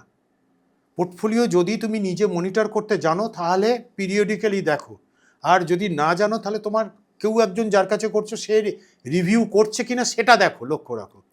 আর 5 নম্বর হচ্ছে ক্রিকেট খেলা করছো, সেখানে তুমি অনেক রান করতে পারবে যদি মাঠ থেকে না বেরিয়ে যাও।